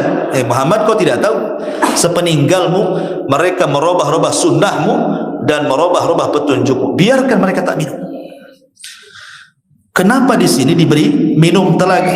Karena manusia kepanasan, otomatis haus. Ya. Kalau siapa yang minum dari telaga itu, maka dia tidak akan selamanya. Tapi tidak semua terkena matahari, ada juga yang dapat naungan. Antara matahari dengan kepala itu ada naungan. Siapa mereka? Sab'atun yudhilluhumullahu fi dhillihi yawma la dhilla illa dhilluh. Ada 7 kelompok mendapatkan naungan arsy di hari yang tidak ada naungan kecuali naungan arsy Allah Subhanahu wa taala. Siapa mereka? Imam yang adil. Sebutkan gitu kan. 7 orang itu. Orang yang bersedekah tangan kanan, tangan kiri tak tahu. Orang yang malam-malam bangun tidak ada yang tahu kecuali dia dengan Allah dia menangis. Ada orang-orang yang hendak berzina, takut berzina, kemudian dia bertobat. Ada orang yang macam-macam yang dapat naungan itu. Jadi tidak semua tuh kena matahari gitu. Lah ketika itulah kemudian setelah manusia bingung, ini harus ngapain kami di sini ini? Maka mereka mulai mendatangi para nabi mereka. Manusia berkumpul dengan orang-orang berakalnya. Ayo kita datang kepada Nabi Adam. Cobalah Adam ngomong sama Allah. Datanglah mereka semua kepada Adam. Ya Adam, anta abul bashar. Adam, kau ini bapak manusia. Isfa' lana ila rabbik. Mintalah syafaat kepada Rabbu untuk kami. Ala taro ila ma nahnu fi. Tidakkah kau melihat iba kami susah di sini? Tapi Adam mengatakan, nafsi, urus diri kalian, aku tidak bisa. Karena Allah pernah murka kepadaku dengan murka yang belum pernah murka sebelum dan sesudahnya. Aku dah makan buah larangan, diusir dari surga, tidak bisa. Urus diri kalian. Datang ke Nuh sana. Orang datang ke Nuh. Ya Nuh, isfa' lana ila rabbik. Ala taro ila ma nahnu fi. Nuh, mintalah syafaat kepada Rabbmu. Gimana nasib kami ini? Tengok kami, masa kau tidak iba? Kata Nuh, aku tidak bisa. Tidak bisa menolong kalian. Nafsi, urus diri kalian. Aku pernah berbuat dosa, tidak bisa. Aku pernah berdoa kehancuran kaumku. Rabbi la tadhar 'alal ardi minal kafirina dayyara. Ya Allah, jangan ada satu jiwa di permukaan orang kafir hidup, katanya. Aku sudah berdoa kehancuran kaumku. Enggak usah. Datang ke Ibrahim, katanya. Datang semua kepada Ibrahim. Ya Ibrahim, anta Khalilur Rahman, isfa' lana ila rabbik, ala tara ila ma nahnu fi. Hai Ibrahim, minta syafaat kepada Rabb. Tidakkah kau iba melihat kami? Maka Ibrahim mengatakan, nafsi, urus diri kalian. Aku tidak bisa karena aku pernah berdusta dengan 3 kali dusta. Maksudnya 3 kali dusta ini, pertama berdusta kepada ayahnya. Ketika ayahnya ngomong, Ibrahim kecil-kecil itu masih remaja, Ibrahim, ini Namrud buat acara, ayo kita datang. Kata Ibrahim, enggak, ini sakim, aku lagi sakit. Padahal sehatnya. Karena Ibrahim merencanakan apa? Menghancurkan patung. Ya, pura-pura dia sakit. Bapaknya berangkat sendiri. Bapaknya berangkat, sehat dia. Ambil palu, masuk pula ke istana Namrud. Dihabisinya tuh patung-patung Namrud. Habis acara kerajaan, Para pejabat masuk mau nyembah berhala, hancur lebur berhalanya. Cuman satu yang terus yang paling besar. Di intel ketahuan Ibrahim pula. Panggil Ibrahim, ya Ibrahim, a anta fa'alta bi alihatina ya Ibrahim. Ibrahim, engkau yang menghancurkan patung kami. Tidak, bal fa'aluhu kabiruhum hada. Bal fa'alahu kabiruhum hada. Yang melakukan itu patung yang no gitu maksudnya. Ibrahim itu maksudnya pakai tauriah. Ya. Dia menunjuk patung dengan jempol, padahal Ibrahim ingin mengatakan ini loh jempol saya yang melakukannya, tapi ditunjukkan ke patung. Paham? Kenapa memandang jempol? Karena memegang sesuatu kalau tanpa jempol tidak akan kuat. Contoh di gagang palu, megang gini mana kuat, ya kan? Tapi kalau jempolnya gini kuat. Jadi yang melakukan itu jempolnya sebenarnya, tapi disyaratkan ke patung. Itu tauriah namanya. Itu dusta yang kedua. Dusta yang ketiga ketika ke Mesir dia hijrah dari Irak ke Palestina, masalah ekonomi, berangkat ke Mesir, tinggal di Mesir, rajanya pula zalim. Melihat istri cantik diambil, suaminya dibunuh. Siti Sarah ini wanita cantik. Ibrahim mengatakan, ini bahaya nih. Kalau kau kedengaran raja diambil. Bilang kalau kau ditangkap jangan bilang aku suamimu, bilang saudaramu saja. Maksud saudara seagama. Kan bohong juga itu kan. Nah, sebab 3 bohong ini kata Ibrahim, aku tidak bisa. Pergi kau ke Musa. Datang ke Musa. Ngomong juga sama, kata Musa tidak bisa. Aku sudah bunuh orang. Lebih baik kalian datang kepada Isa. Datang ke Isa. Isa tidak menyebutkan dosanya apa, tapi Isa mengatakan datang kalian kepada Muhammad sallallahu alaihi wasallam. Semua datang kepada Rasul. Inilah momen yang disebut dengan syafa'atul udhma. Ya Muhammad, anta khatamul anbiya'i wal mursalin, ishfa' lana ila rabbik, ala tara ila ma nahnu fi. Engkau adalah penutup para nabi dan rasul, mintalah syafaat kepada Rabbmu. Tidakkah kau iba melihat kami? Apa kata Rasul? Ana laha, kan ku coba. Dia tidak memastikan, kan ku coba. Maka Nabi SAW langsung naik menghadap Allah di bawah arasy dengan sujud yang lama sekali. Entah berapa waktunya dia sujud, lama sekali sujud. Sampai akhirnya Allah Subhanahu wa taala datang kepada Rasul dan mengatakan, irfa' ra'saka ya Muhammad, angkat kepalamu ya Muhammad. Sal tu'ta, qul tusma, ishfa' tusyaffa. Minta kau diberi, ngomong kau didengar, minta syafaat ku beri kau syafaat. Dari situlah Rasul meminta syafaat, 7 syafaat. Salah satunya selamatkan orang-orang yang dalam hatinya ada mithqalu dzarratin minal iman, sedikit dari keiman. Itu disebut syafaatul uzma, syafaat khusus bagi Nabi. Tidak ada yang sanggup semua Nabi kecuali Rasulullah. Ini peristiwa di padang mahsyar, syafaat. Baru setelah syafaat ini namanya proses hisab. Apa itu hisab? Saya mentartib seperti ini mengambil beberapa ulama muhaqqiqin, karena urutan kiamat ini tidak bisa dipastikan ya kawan. Mana duluan, mana belakangan kita tidak bisa, ini perkara gaib. Cuma saya mengambil fatwa daripada Syekh Al-Syekh, ya. Ketika beliau menjelaskan tentang tartibnya seperti ini. Menurut ulama muhaqqiqin begini tartibnya. Tapi kepastiannya kan tidak bisa. Namanya perkara gaib. Yang mana duluan satu, yang mana enggak, wallahu a'lam. Cuma mengambil pendapat ahli tahqiq seperti ini urutannya. Ya. Baru setelah syafaat terjadi hisab. Yang pertama adalah ardul a'mal. Ardul a'mal itu maksudnya amalan ditampakkan kepada manusia. Yauma idzin tu'raduna la takhfa minkum khafiyah. Pada hari itu akan ditampakkan amalan-amal mereka, tidak ada yang tersembunyi sedikit pun.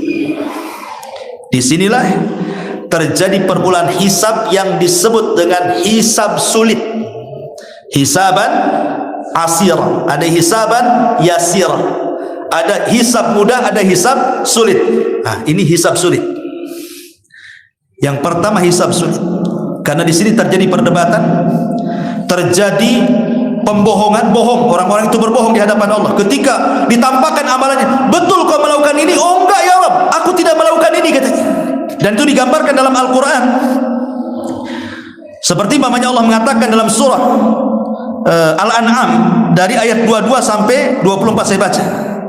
Wa yauma nahsyuruhum jami'an thumma naqulu lil ladzina asyraku aina syurakaukum alladzina kuntum tazumun thumma lam takun fitnatuhum illa an qalu wallahi rabbuna ma kunna musyrikin unzuru kaifa kadzabu ala anfusihim wa dhalla anhum ma kanu yaftarun. Dan ingatlah hari yang di waktu itu kami menghimpun mereka semuanya, kemudian kami berkata kepada orang-orang musyrik, di manakah sesembahan-sesembahan kalian yang dulu kalian sembah selain daripada kami? Kemudian tiadalah fitnah mereka kecuali mengatakan, demi Allah Tuhan kami tidak melakukan kesyirikan. Kurang ajar. Sudah jelas-jelas kalian melakukan kesyirikan, ngomong pula kami tidak berbuat syirik. Bersumpah lagi, kami tidak melakukan kesyirikan. Lah ini catatanmu, ini ada catatanmu loh, kamu berbuat syirik. Oh enggak, demi Allah saya enggak melakukan kesyirikan. Makanya Allah mengatakan, unzuru kaifa kadzab. Lihat bagaimana mereka berdusta kepada Allah Subhanahu wa taala. Mereka berdusta. Nah, ini namanya hisab dengan perdebatan namanya. Kamu lakukan enggak gitu. Ketika mereka tidak mau mengakui, ya, tidak mau mengakui, maka ketika itulah akan didatangkan saksi kepada mereka. Oh, kalian enggak mengakui perbuatan kalian, baik, kita datangkan saksi kepada kalian. Apa saksinya? Macam-macam saksi. Yauma nakhtimu ala afwahihim wa tukallimuna aydihim wa tashhadu arjuluhum bima kanu ya'malun. Di mana hari mulut terkunci. Nah, sekarang kau dikunci sama Allah. Yang ngomong tangan, aku mau tangan. Betul enggak tangan? Apa yang dikatakan mulut? Kata tangan, oh enggak, itu mulut tuh berdusta, kata tangan itu. Ini saksinya kaki saya. Mulai mau ngomong apa? Tadi ngomong kamu melakukan kesyirikan. Oh enggak, kata mulut. Langsung terkunci mulutnya. Tangan yang ngomong, oh iya Rob, dia melakukan kesyirikan. Nih kaki saya saksinya, katanya. Mau ngomong apa coba? Cukup sampai di sini? Tidak. Kulit ikut-ikut ngomong. Kulit yang ada pada badan kita ikut ngomong jadi saksi. Sehingga mulut ini marahi kulit. Hei kulit, harusnya kau bela badanmu sendiri. Apa kata kulit? Antaqan Allah. Allah yang buat aku bicara. Mau apa? Katanya. Badan jadi bicara. Cukup sampai di sini. Bumi yang kita pijak jadi saksi. Yauma idzin tuhadditsu akhbaraha. Pada hari itu bumi menjadi saksi. Mulut bisa mengatakan aku tidak berzina, catatan mengatakan berzina. Mulut mengatakan tidak minum khamr, catatan mengatakan khamr. Dan begitu seterusnya dari dosa-dosa. Ketika mulut dikunci, bumi pula bicara. Oh iya ya Rabb, betul, pada hari ini, tahun ini, bulan ini dia menginjak sebelah sini, dia mabuk di bawah pohon ini, katanya. Mau apa lagi? Malaikat jadi saksi, semua jadi saksi. Sekarang apa yang bisa keluar dari permasalahan ikhwan? Cari lawyer, lawyer pun butuh saksi. Butuh lawyer itu. Siapa lawyer penghebat itu? Dia juga butuh lawyer. Lawyernya butuh lawyer. Lawyernya lain butuh lawyer lagi. Tapi siapa yang bisa menghadapi pengadilan Allah? Kalau pengadilan manusia, bisalah kita bayar lawyer, saksi palsu, bayar hakim sana sini, lolos. Di hadapan Allah itu betul-betul pengadilan adil. Siapa yang bisa lolos dari pengadilan Allah? Ma'asyiral muslimin yang dimuliakan Allah Azza wa Jalla. Ini namanya hisaban yasira, hisaban asira, hisab yang sulit. Kalau sudah berdebat dengan Allah, kata Nabi SAW, man nukisha halak. Siapa yang mendebat Allah, hancur dia. Karena sudah mendebat Allah, kata Allah kamu lakukan, oh enggak, itu mendebat namanya, hancur dia. Tapi hisaban yang kedua disebut hisaban yasira, hisab yang mudah. Dia tidak mendebat Allah. Ditanya, kamu berzina? Ya, saya berzina. Kamu nyolong? Nyolong. Kamu mencuri? Ya. Korupsi? Iya. Mabuk? Iya juga. Iya. Dia enggak bantah. Ini disebut hisaban yasira. Itu pun yang ditanyakan dosa-dosa kecil, dan sebagian dosa besar diampuni oleh Allah. Jadi yang ditanyakan itu yang kecil-kecil tuh. Ketika dia mengiyahkan yang kecil-kecil, kata Allah, sudah ku ampuni yang lainnya, katanya.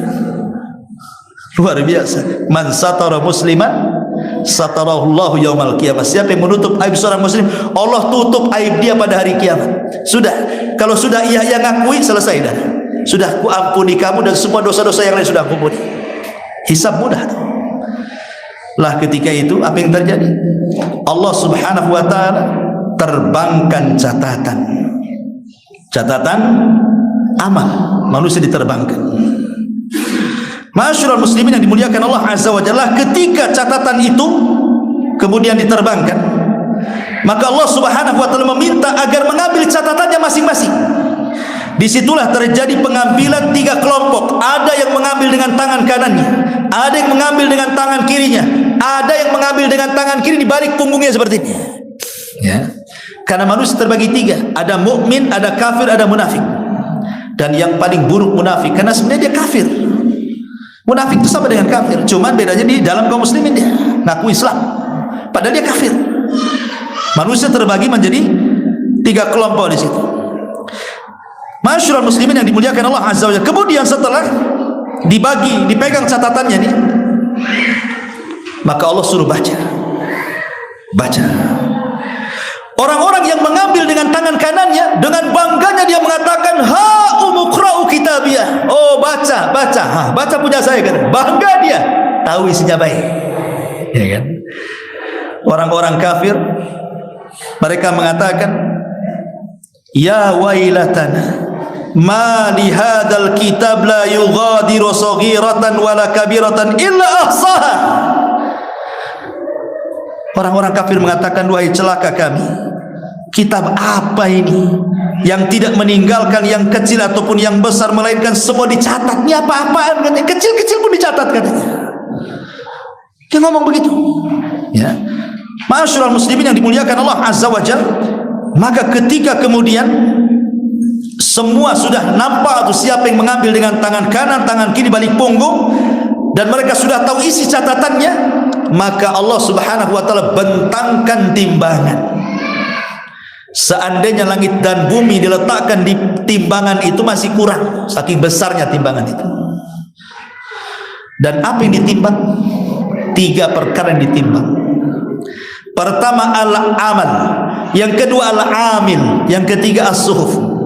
Pertama amalannya, yang kedua orangnya, yang ketiga catatannya.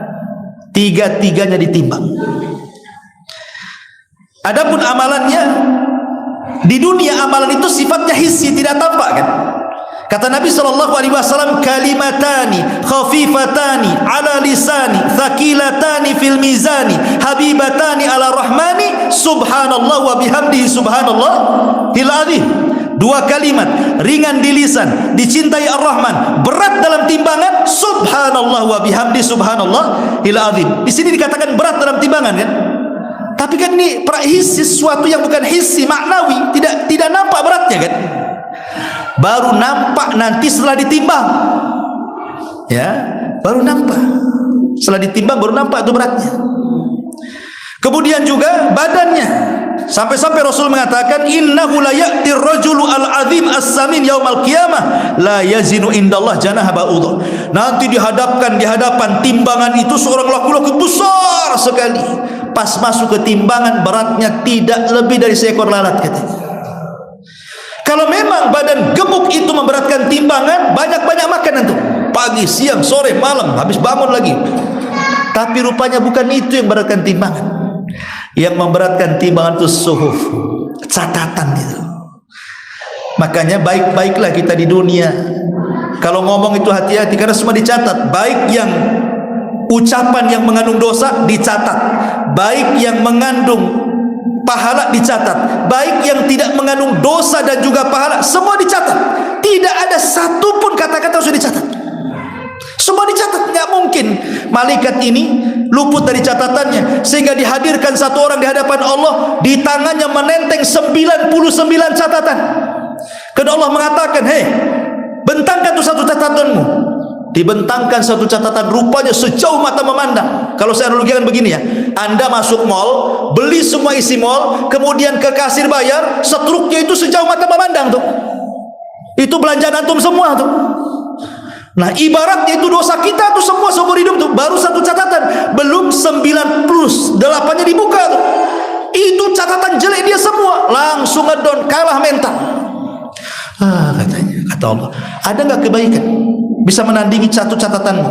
Ya Rabb, kalaupun ada kebaikan, buat apalah dibandingkan dengan satu keburukan ini, satu catatan ini. Padahal 98-nya belum dibuka tuh, baru satu. Ya, udah ketakutan dia. Tapi Allah itu Rahim. Kata Allah Subhanahu wa ta'ala, tidak, kau ini punya amanah.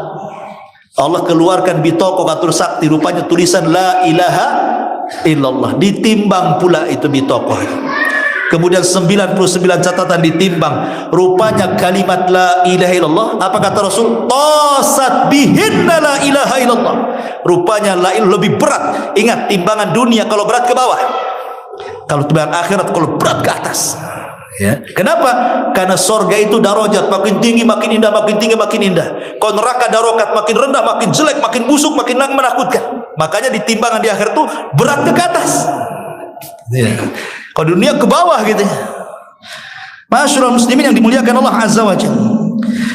Kemudian setelah itu, ketika manusia mengambil catatannya masing-masing, membaca catatan masing-masing, sudah tahu nih di mana orang berkelompok nih. Dari situ Allah Subhanahu wa ta'ala dikumpulkan bersama para nabinya masing-masing. Umat Muhammad, umat Nuh, umat Ibrahim, semua. Disinilah terjadi soalan kepada setiap para nabi. Nuh, kemari. Sudah kau sampaikan risalahku kepada umatmu. Kata Nabi Nuh, sudah ya Rabb. Hei umat Nuh, kemari. Betul Nuh sudah menyampaikan risalahnya kepada kalian. Kata umatnya Nuh yang kafir, kadzaban Nuh, dusta Nuh ya Rabb. Dia tidak pernah menyampaikan risalah kepada kami. Nuh, lihat, umatmu tidak mengatakan kau menyampaikan risalah. Ada saksi enggak kau menyampaikan risalah? Kata Nuh, ada. Siapa? Muhammad dan umatnya. Maka Allah memanggil Muhammad SAW. Ya Muhammad, kau mau jadi saksi atas Nuh? Kata Rasul, ya. Bukankah jarak kamu dengan Nuh berbeda? Macam mana kau jadi saksi? Kau enggak melihat. Kata Rasul, yang mengatakan Nuh menyampaikan risalah itu bukan aku melihat ya Rabb, tapi engkau sendiri yang mengatakan dalam Al-Quran, kalam yang kau turunkan kepadaku. Rasul membaca surat Nuh. Maka Allah mengatakan, sadaqta, benar engkau, pendusta umatnya itu. Ya. Semua umat Nabi akan ditanyakan dan Nabi akan menjadi saksi. Makanya Rasul satu ketika ngomong sama Abdullah bin Mas'ud, sini wahai Abdullah bin Mas'ud, iqra alayya al-Quran, tolong bacakan Quran kepadaku. Kata Abdullah bin Mas'ud, ya Rasulullah, a'aqra'u alayka wal Qur'anu unzila ilaik, haruskah saya membaca Quran kepadamu? Quran itu turun kepadamu ya Muhammad, ya Rasulullah. Kata Rasul, baca saja. Akhirnya dia pun memilih surat An-Nisa. Ketika sampai kepada ayat fa kaifa idza ji'na min kulli ummatin bi syahid wa ji'na bika ala haula'i syahida. Kata Rasul, hasbuk, hasbuk, cukup, cukup, cukup, katanya. Kenapa? Karena artinya menyinggung dirinya. Fa kaifa, bagaimana jika kami datangkan setiap umat itu saksi dan engkau jadi saksi bagi mereka? Rasul akan jadi saksi bagi setiap nabi dan umatnya. Maka Rasul menangis ketika itu, sampai Abdullah bin Mas'ud mengatakan, aku melihat matanya mencucurkan air mata dan membasahi janggutnya. Maka dia pun diam. Ya. Masyaallah muslimin yang dimuliakan, lah ketika semua berkumpul bersama para nabinya, maka ketika itulah Allah memerintahkan manusia dipecah. Karena berkumpul bersama para nabi, masing-masing umat, mau yang kafir, mau yang mukmin. Sekarang Allah meminta kepada semua umat para nabi digolongkan sesuai dengan golongannya. Pemakan riba, sini, kumpul di sini semua, gitu ya. Hei orang-orang zalim, kumpul di sini semua. Hei orang-orang yang kufur, kufur. Hei orang-orang musyrik, kufur di sini. Hei yang nyembah ular, sama sana. Nyembah sapi di sana. Semua dikumpulkan sesuai dengan golongannya masing-masing. Adapun orang-orang yang beriman, tidak ada yang disembah kecuali Allah, maka dikumpulkan bersama orang-orang yang beriman. Adapun yang menyembah selain Allah dikumpulkan bersama berhala yang disembahnya. Kalau di dunia nyembah batu, dikumpulkan dengan batu yang disembahnya. Kecuali kalau yang disembahnya manusia dan tidak redha, seperti Isa itu disembah, tapi kan dia tidak redha, bukan tauhid namanya. Orang-orang yang beriman didiamkan. Maka ketika semua ikut sesembahannya, Allah pun datang kepada orang-orang yang menyembahnya dan ingin menampakkan dirinya dengan cara apa? Membuka betisnya. Yauma yakshifus an saqin wa yud'auna ila sujudi wa fala yastati'un. Ketika Allah singkapkan betisnya, semua orang-orang baik, orang soleh sujud semuanya, kecuali orang munafik. Kenapa orang munafik dikumpulkan bersama orang yang beriman? Karena dia ngaku beriman masalahnya. Dia kan tidak menyembah berhala, makanya dikumpulkan bersama orang yang beriman. Ketika semua orang yang beriman betul-betul beriman sujud, orang munafik ketika sujud terjengkang ke belakang. Fala yastati'un, kata Allah. Mereka tidak bisa sujud. Berusaha mau sujud terjengkang lagi ke belakang. Menunjukkan bahwa mereka bukan menyembah Allah secara murni, makanya tidak pernah bisa sujud. Ma'asyiral muslimin yang dimuliakan Allah Azza wa Jalla. Kemudian setelah itu tiba-tiba langit digelapkan, segelap-gelapnya, nggak ada cahaya lagi, gelap segelap-gelapnya. Ketika langit itu gelap segelap-gelapnya, maka tiba-tiba Allah Subhanahu wa taala mendatangkan Jahannam. Waji'a bi Jahannam yauma idzin. Pada hari itu Allah datangkan Jahannam, di mana Jahannam ini memiliki 70.000 tali kekang. Setiap satu tali kekang digeret oleh 70.000 malaikat. Dihadapkan di hadapan manusia. Jahannam dihadapkan di hadapan manusia. Ketika itu Allah Subhanahu wa taala letakkan titian di atasnya. Wa in kuntum illa wariduha. Kalian harus melewati titian itu yang bawahnya Jahannam. Semua pasti melewatinya. Wa in kuntum illa wariduha, kata Allah. Maka ketika sudah gelap gulita di hadapannya Jahannam, di sini Allah Subhanahu wa taala mulai memberikan cahaya. Orang-orang musyrik, orang kafir itu dah langsung masuk neraka, dia nggak ada cerita. Hanya orang yang beriman dan orang munafik saja yang ada depan titian itu. Kemudian Allah berikan cahaya. Semua Allah berikan cahaya, tergantung amalannya. Ada yang cahaya sebesar gunung, ada cahaya seperti pokoknya macam-macam. Ya tergantung amalannya. Ada yang besar sekali cahayanya, ada yang kecil, ada yang redup. Ada paling kecil cahayanya di jempol kaki kecil. Jadi kalau melangkah itu sudah, dia cahaya di jempol saja, jempol kaki. Akhirnya orang-orang munafik sengaja diberikan cahaya. Ketika orang-orang munafik di dunia yukhadi'una Allah walladzina amanu wa ma yakhda'una illa anfusahum wa ma yashurun. Mereka menipu Allah dan orang-orang yang beriman, tidaklah mereka sedang menipu, padahal mereka menipu mereka sendiri. Nanti di sini tidak ada tipu-tipuan. Ketika orang munafik mulai berjalan di titian, padam cahayanya. Datang orang yang beriman dari belakang. Kata orang munafik, tunggu, aku ikutlah cahayamu. Di akhirat nggak bisa dia main tipu-tipuan. Kata orang yang beriman, enak saja, cari lagi di belakang cahayamu, katanya. Maka di belakang, nengok ke belakang, ada dua dinding. Di depannya nampak rahmat, tapi belakangnya azab. Rupanya ketika masuk ke dinding, terjerembab masuk ke neraka dia.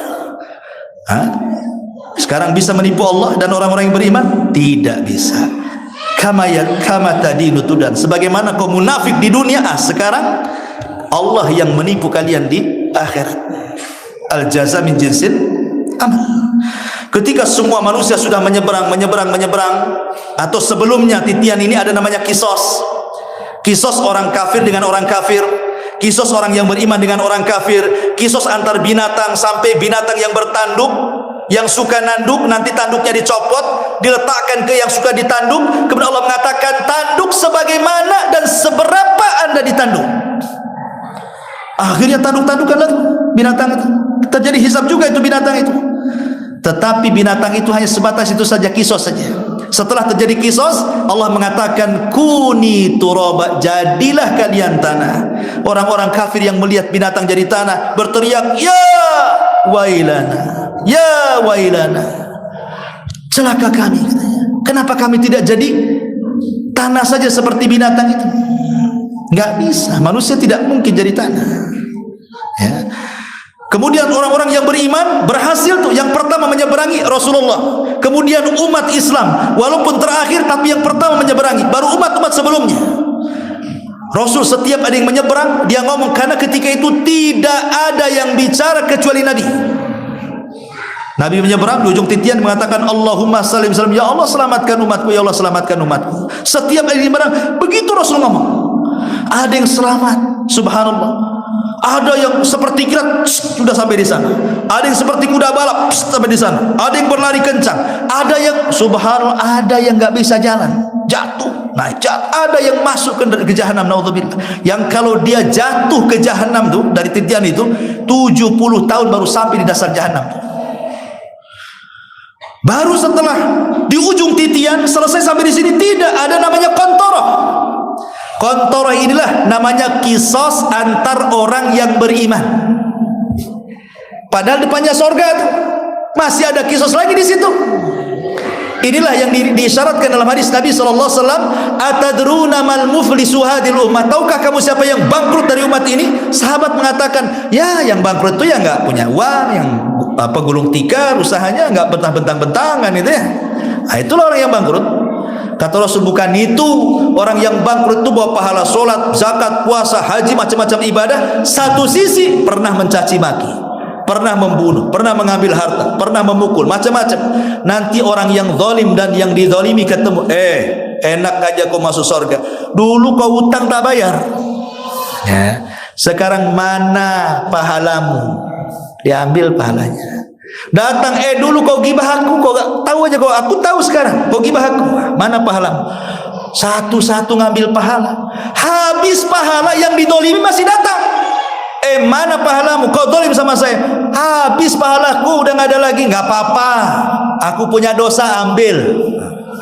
Bangkrut. Pahala habis, dosa pula ditanggung. Itu namanya kalau jual itu modal habis, utang banyak namanya. Tekor dia. Itulah bangkrut. Ketika itu orang-orang yang selamat mulailah mereka bergerak di pintu-pintu surga. Kata Rasul, sayati alaikumuz zaman kadhidum minaz ziham. Akan datang zamannya orang berdesak-desakan di pintu surga. Ini yang selamat-selamat ini, sudah saringan semua tuh. Tidak bisa masuk surga. Padahal mereka sudah diponis masuk surga. Para nabi, orang soleh, para sahabat di situ semua tidak bisa buka pintu surga. Kenapa? Karena yang bisa membuka pintu surga cuma Nabi. Nabi SAW langsung maju, mengetuk pintu surga. Assalamualaikum ya Ridwan. Waalaikumsalam warahmatullahi wabarakatuh ya Muhammad. Siapa engkau? Saya Muhammad. Kata Ridwan, aku diperintah Allah jangan membuka pintu kecuali kau yang minta. Baru dibuka. Setelah pintu surga dibuka yang 8 itu, masing-masing pintu surga ada penyeru. Ya ahlas salat, hei ahli salat. Bukan itu pintunya, ini. Ya ahlas saum, hei tukang puasa. Ini loh pintu-pintu royan di sini. Yang haji, hei tukang haji sini. Yang sedekah di sini, yang jihad di sini, birrul walidain di sini. Masing-masing sesuai dengan pintunya. Abu Bakar bertanya Rasul, ada enggak orang yang dipanggil dari 8 pintu? Kata Rasul, ada. Mudah-mudahan engkau ya Abu Bakar, katanya. Abu Bakar dipanggil dari semua pintu. Semua masuk ke dalam surga. Pintu ditutup. Tapi ada orang-orang di neraka yang punya separuh sebiji zarah dalam keimanan. Itulah orang yang dapat syafaat terakhir.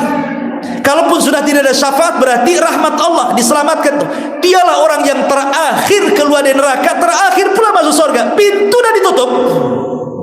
Keluar dari neraka dia sudah jadi debu, abu, dilempar ke Nahrul Hayah, air kehidupan yang tumbuh seperti kacang tumbuh. Dia pun lari dari neraka. Dari kejauhan nampaklah ada pohon, ada mata air. Dia sudah gak sanggup jalan lagi. Dia mengatakan, ya Rabb, dekatkan akulah ke pohon itu, katanya. Ada yang lain, enggak. Kata Allah, kalau ku dekatkan, kau janji tidak akan minta. Tidak ya Rabb, asal kau dekatkan ke pohon itu, katanya. Didekatkan ke pohon itu, makan buah-buahan lezat. Di neraka enggak pernah zakum aja dia makan. Rupanya ada pohon yang lebih besar lagi, rindang lagi, buahnya banyak lagi. Dia bilang, ya Rabb, tolonglah ke pohon itu lagi. Lah tadi kan ngomong kau tidak akan minta lagi. Ini terakhir ya Rabb. Didekatkan ke pohon yang kedua. Rupanya dari pohon yang kedua ini, di depannya pintu sorga. Ya Rabb, boleh nggak saya dekatkan ke pintu itu, katanya.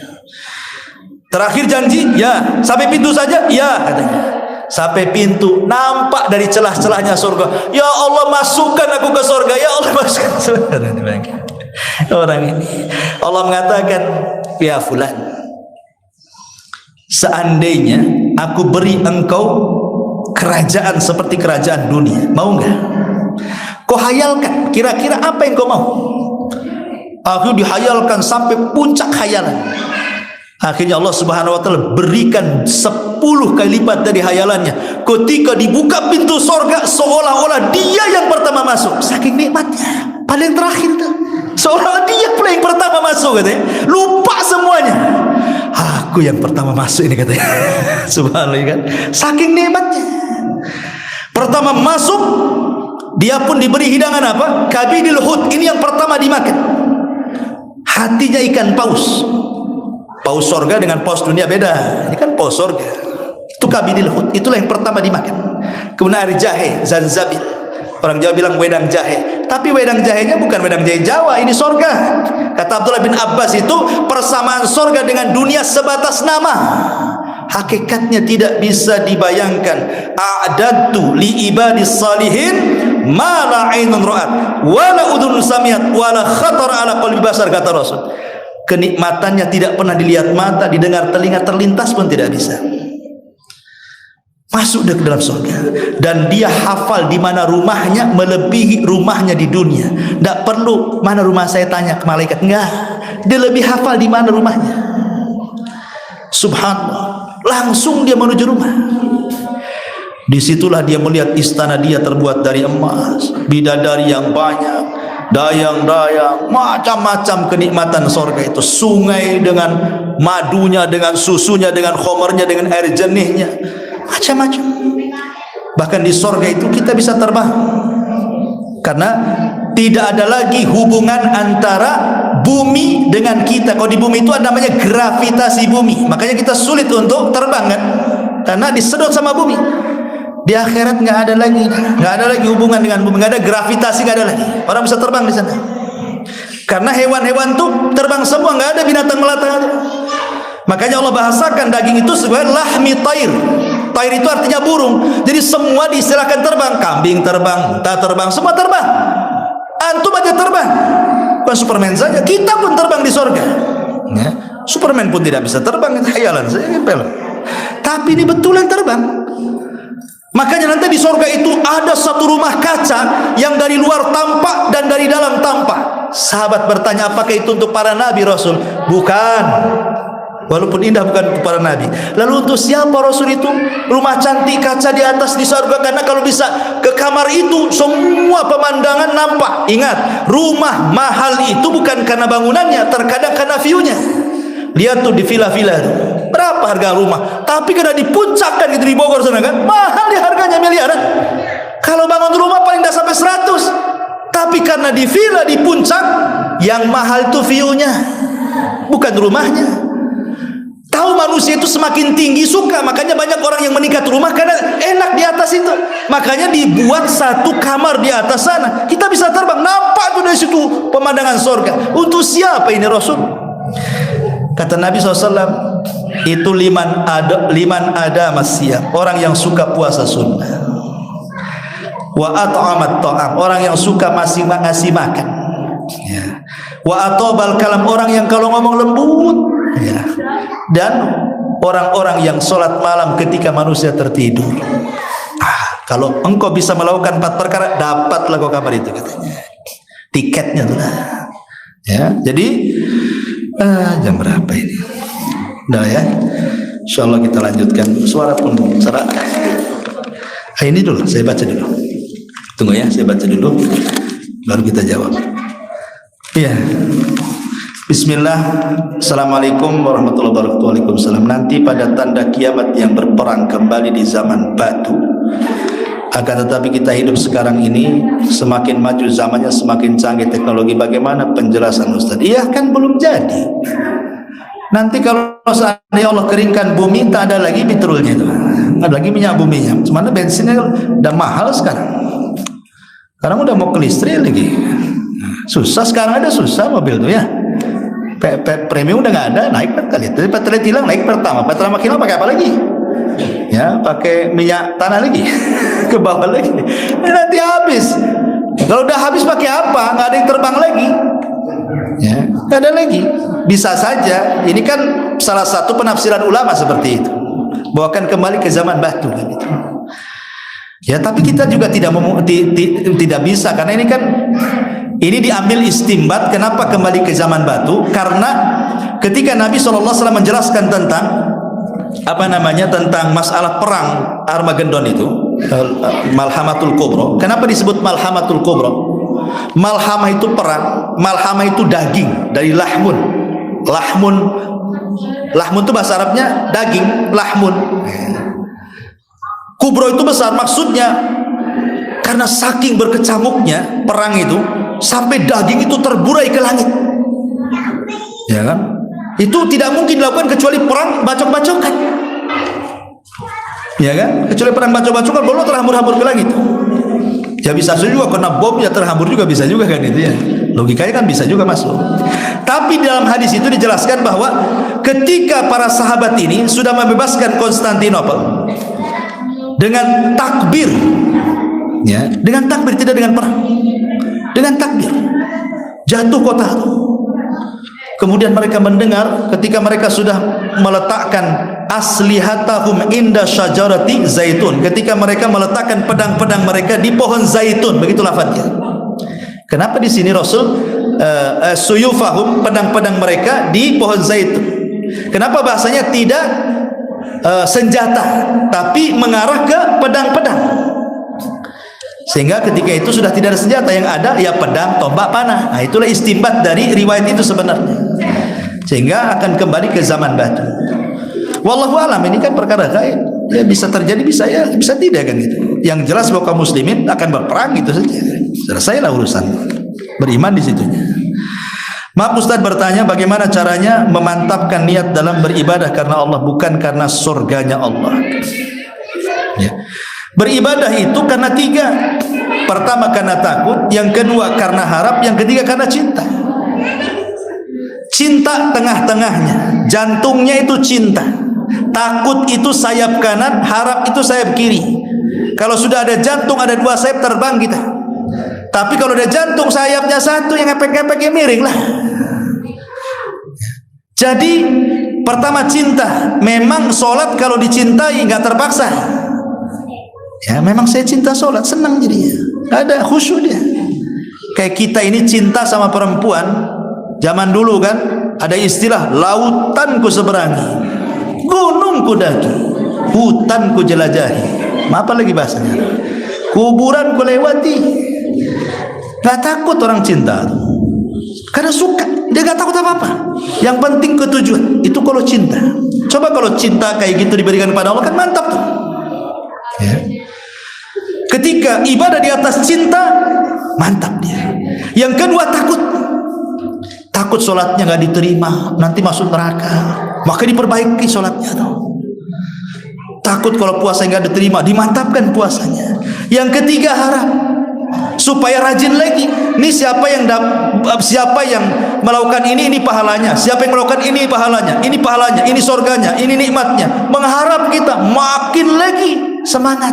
Ibaratnya gini, besok kau kerja sama saya gaji kau dengan gaji yang besar. Contoh umpamanya Rasul mengatakan apa? Siapa yang membaca qul huwallahu ahad 10 kali dalam sehari semalam, maka dibangunkan satu rumah di surga, kata Nabi. Siapa yang membaca qul huwallahu ahad, Allahus samad, lam yalid wa lam yulad wa lam yakul lahu kufuwan ahad 10 kali dalam sehari semalam, bunyalahu baitun fil jannah, akan dibangunkan satu rumah di surga. Masalahnya gini, kalau saya kasih kunci rumahnya Ustaz Hasan, mau nggak saya kasih kunci rukonya Ustaz Hasan di sana? Tapi kau baca qul huwallah 1000 kali, kira-kira dibaca nggak malam tuh? Dibacalah, dapat ruko. Pertanyaannya, ruko dengan rumah di sorga itu bagus mana? Ya bagus rumah di sorga. Lah kenapa nggak baca qul 10 kali, kok malah baca qul 1000 kali mau rumah? Aneh di sini. Berarti ketika diiming-imingi dapat rumah sekian, kan makin semangat. Lah itulah makanya ada harapan di situ. Kalau kasih surga ini dibuat harapan supaya melambung kita makin semangat, dibuat takut supaya jangan meremehkan, dibuat cinta supaya makin khusyuk, gitu maksudnya. Itu disebut arkanul qalbi, rukun-rukun ibadah hati. Ya. Kalau syarat ya ikhlas dengan ittiba. Baik.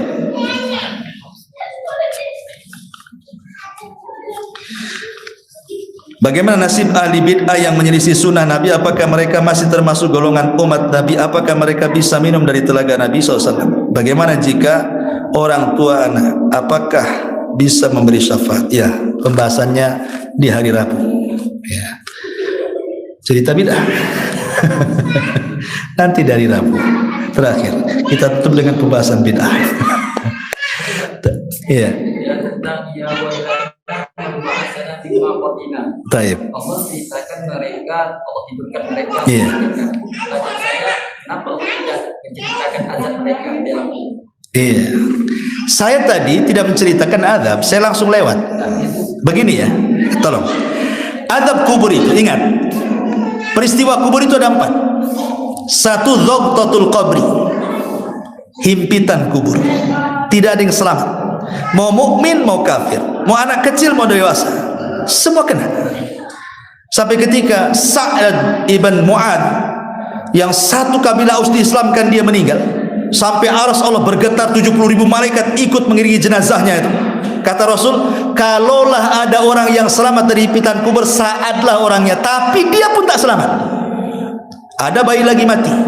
Kata Rasul, kalaulah ada yang selamat dari himpitan kubur, tentu bayi yang tak berdosa ini dia selamat dari himpitan, dia pun tak selamat. Tapi beda himpitan orang mukmin dan kafir. Kalau himpitan orang-orang yang beriman, seperti seorang ibu memeluk anaknya. Dihimpit itu maksudnya dipeluk, kasih sayang. Karena kita dari tanah balik ke tanah, seolah-olah tanah itu jadi ibu kita. Ketika menghimpit kita, seolah memeluk kita. Tapi kalau orang kafir yang dihimpit, retak semua tulangnya, retak semua persendiannya, menjerit, tidak ada yang mendengar tidak ada yang mendengar jin dan manusia, kecuali binatang dan makhluk lain mendengarnya. Ini satu. Yang kedua, fitnah kubur. Pertanyaan, man rabbuk wa man nabiyuk wa madinuk? Siapa yang selamat? Nikmat kubur. Peristiwa ketiga. Siapa yang tidak selamat? Azab kubur. Pertanyaannya, azab kubur ini munqati atau mustamir? Nah, di sini jawabannya. Apakah azab kubur itu munqati, terputus, ataukah terus sampai kiamat? Ya. Ada yang mengatakan munqati dengan ditiupkannya sangkakala, terhenti azab kubur di sini, sehingga manusia berhenti. Orang-orang kafir yang diazab itu terhenti, mereka ditidurkan sampai ketiupan yang kedua. Berapa waktunya? 40. Yang tadi kata Abu Hurairah tidak tahu 40 tahunkah, 40 bulankah, 40 tidak tahu. Yang penting mereka terhenti, tidak ada azab lagi, sehingga mereka sudah merasa ditidurkan, tidak akan dibangunkan lagi. Tiba-tiba baru saja mereka tertidur, seolah-olah sudah lepas dari azab kubur, tertiup pula sangkakala kedua. Makanya ngomong, ya wailana man ba'atsana mim marqadina. Celaka, siapa yang membangunkan ini? Kami dah ada anak tidur gitu. Bisa dipahami? Baik. Ya. Ya, sekiranya cukup. Subhanallah, hamdika. Asyhadu an la ilaha illa anta, astaghfiruka wa atubu ilaik. Allahu ta'ala. Assalamualaikum warahmatullahi wabarakatuh.